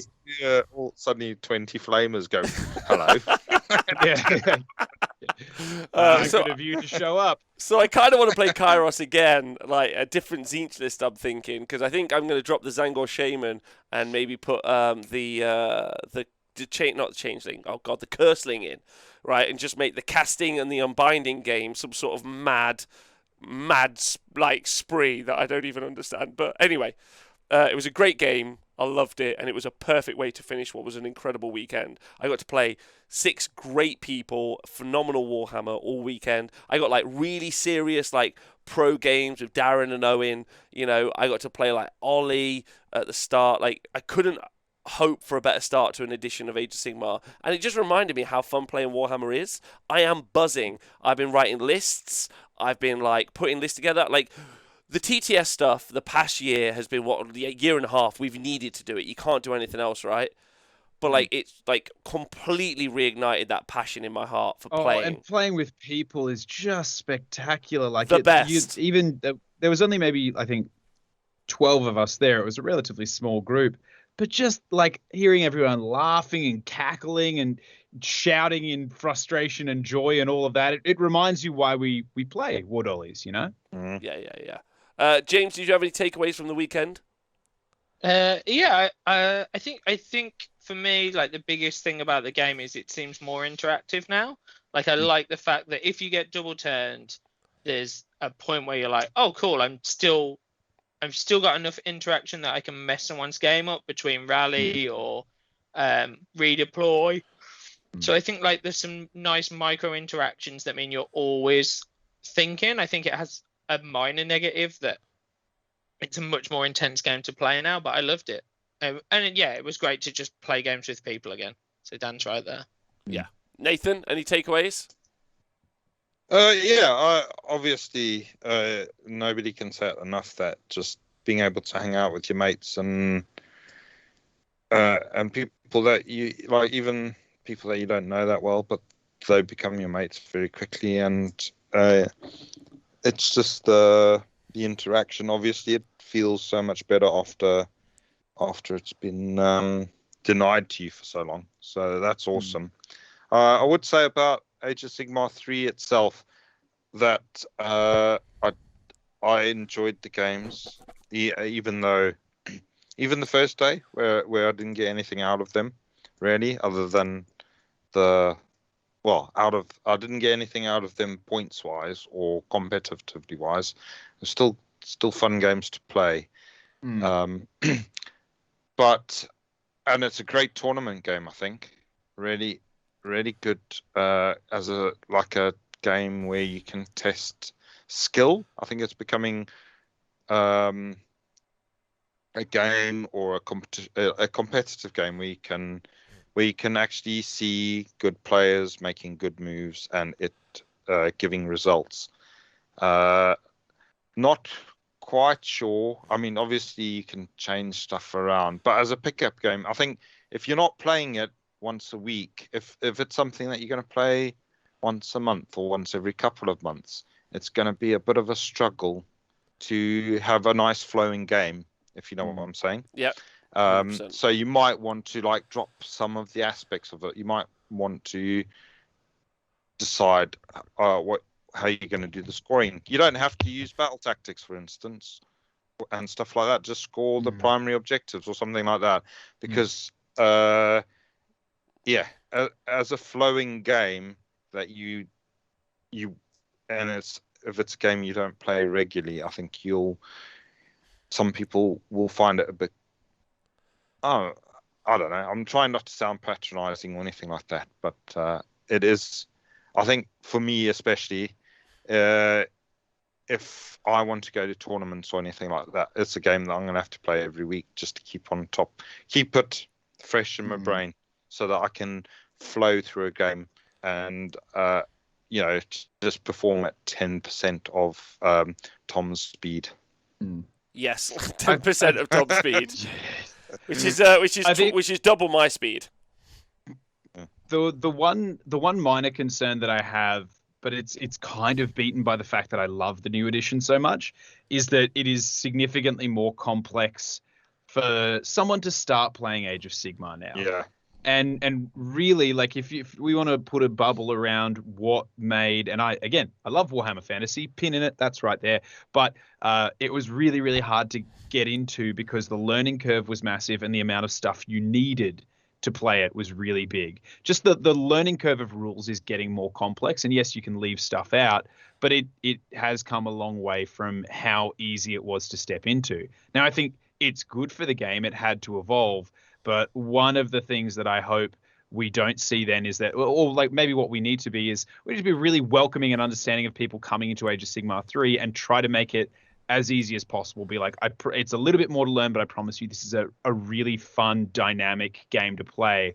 Like you said, James, and one of my takeaways was I was making tactical decisions in my opponent's turn because I'm like, okay, well, I can only unleash hell once. I can only do this. I can only give one command ability to this unit. Do I really want to give them all out attack? Do I really want to give them all out defense? Like, where's it going to come from? And so I think that's really cool, but that's another level of thinking for people starting out. Actually, yeah, thinking of, like, just listening to you talking about that now, I think obviously if people do play other games, they might find it actually easy. I'm going to sort of backtrack a little bit on some of it. Yeah, I do agree. Like, new people, I was talking to my girlfriend about it, and I think it's something that she wouldn't be interested in because she just looks at it and it just seems like too much. But I think with some things, like you're saying with the command ability stuff, sometimes it might be easier if they are somebody that's used to playing board games and that sort of stuff. Then they might pick it up easy because they're not having to unlearn some of the other stuff that we've learned. So I'm forever getting confused about the only one command ability stuff and all of that.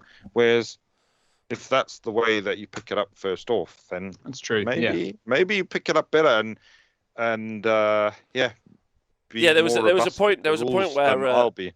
There was a point where Darren did Arcane Bolt and we had a spell portal down and then I got confused, he got confused, we talked to each other. I was like, is this how it works? He was like, it doesn't know how it works. I was like, whatever, I'll try and stop it. I stopped it and then I was like, I need to go away and read that better so we can both know for another time. And it was like, yeah, so we were both super chill about it basically because go on, Nath. Because the problem is that you've got the old spell portal stuck in your head.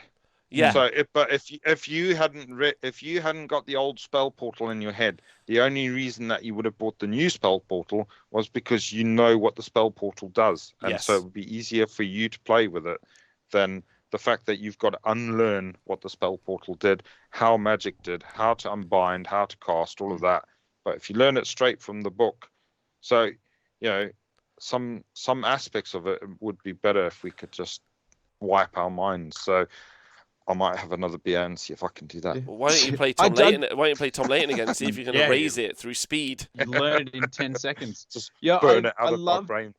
I love the new command point generation as well. I always felt like I had enough to be making interesting plays, but never so many that I could do everything I wanted to do. I didn't even want to use them all the time. But then I don't think I was playing an army that was like overly engaging. Like I castled a lot.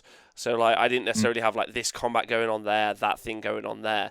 But it was rare. I think one of the things actually it was like game 2 or 3 where someone was like, said something about redeploy or something about stand and shoot, and I just said to myself, I was like, oh my god, try harder to make that happen for yourself. I was constantly like intentionally trying to create those situations so I could learn how it worked. One of the things that I did, Nathan, ask you this question as well. I intentionally took an endless spell over the weekend, a predatory one, to see what that would like to move every turn. They weren't that strong.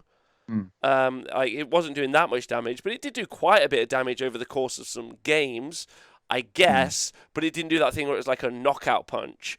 So like it was useful but not vital, I would say. What do you think about like using predatory in the spells over the because that's new. I think that's something that gets undersold, right? Yeah. The predatory ones, it's such short range at the moment, which is why I took the portal, because I wanted to dump one through there. I was looking at the Malevolent Moon, and then the other one is obviously the Scuttle Tide, which has got such a great range, but it's also keeping on top of the fact that you got to keep it within range of your wizard, so so that you don't lose control of it is something that I'm not used to thinking about. So sometimes I thought I had fucked it up, but fortunately I was lucky, and that was it. Pure luck. I don't think I did end up losing control, except for when I lost all of my wizards. So yeah, I still think Endless Spells have got a lot of play, and I got a lot of play out of them, especially the second day, and I think in some of the other games I can see how I could have played them better. I like in the first game against Benjamin with his Skaven, he used an Endless Spell. He used the Bridge spell. It's a lot more flexible, I think, now than it was before. And then I used a little bit of stuff with Endless Spells as well, just to block how he could pile into me and stuff like that. So I think there's a lot of play in there, but like you say, it's not a knockout blow, but it can. But I don't know if there is a lot of knockout blows, because the score, a lot of the games, the score is just a little bit of a differential every turn, and so it can alter that score slightly in your favour. So I like them. Yeah. Good. I'm going to still probably play with them for a while. Right, listen, it's been long enough. We'll let James go to sleep. That's what we'll do. It's been a pleasure. Thanks for listening to the show. You can obviously support the show by joining our Patreon, and of course, if you listen to the podcast, stay hydrated. And thanks for all the YouTube thugs for watching. But the Twitch chat, you wonderful people, thanks very much, Nathan, James, Dan. Dan, you got any shout outs you want to make? Shout out to I'm gonna say Cool Bunny, who occasionally shows up in the chat for just primo level of booze and hospitality for running the event. For Cool Bunny and Nemesis, who are often in the chat. What about you, James? I'll shout out Velotron, who appears in the chat, but he's also all over Twitter for putting it up with all of us and hosting an event all weekend. Yeah, agreed. Yeah, shout out to Francois. Nathan? Yeah, obviously I'm going to shout out Francois, otherwise known as Velotron, and his lad Ollie, and all of my opponents, and in fact all of you spiteful bastards from the weekend. That was great weekend. Thank you very much. They got it wrong. It's actually Spiteful 17, because I'm really 2 Chaos Dwarves in a human body suit. Thanks everyone for tuning in live. My shout outs to everyone who I played, and Francois, and also to Matt. I got to shout out Matt as well, who was TOing the event and did a great job, because that is a tough crowd to TO, is all I'm going to say. Big shout out to Matt. Yeah, big shout out to Matt. Go on. Can I say the one thing that I've loved seeing back in humanity again is all of the people over the weekend that said to themselves, anything but a 1, and then shebang-a-bang, single pip looking back straight up at them. Like, just seeing people's faces when that happened again gave me life. It happened to me a bunch of times too. So credit to anyone that happened to. Welcome back to the sad, soul-destroying moment of a single pip. Yeah. Oh, perfect. Right, let's go. Let's go home. Let's go home, and mainly to here. Love you all. Thanks for listening to Honest Wargamer. We'll see you soon. Have a nice day.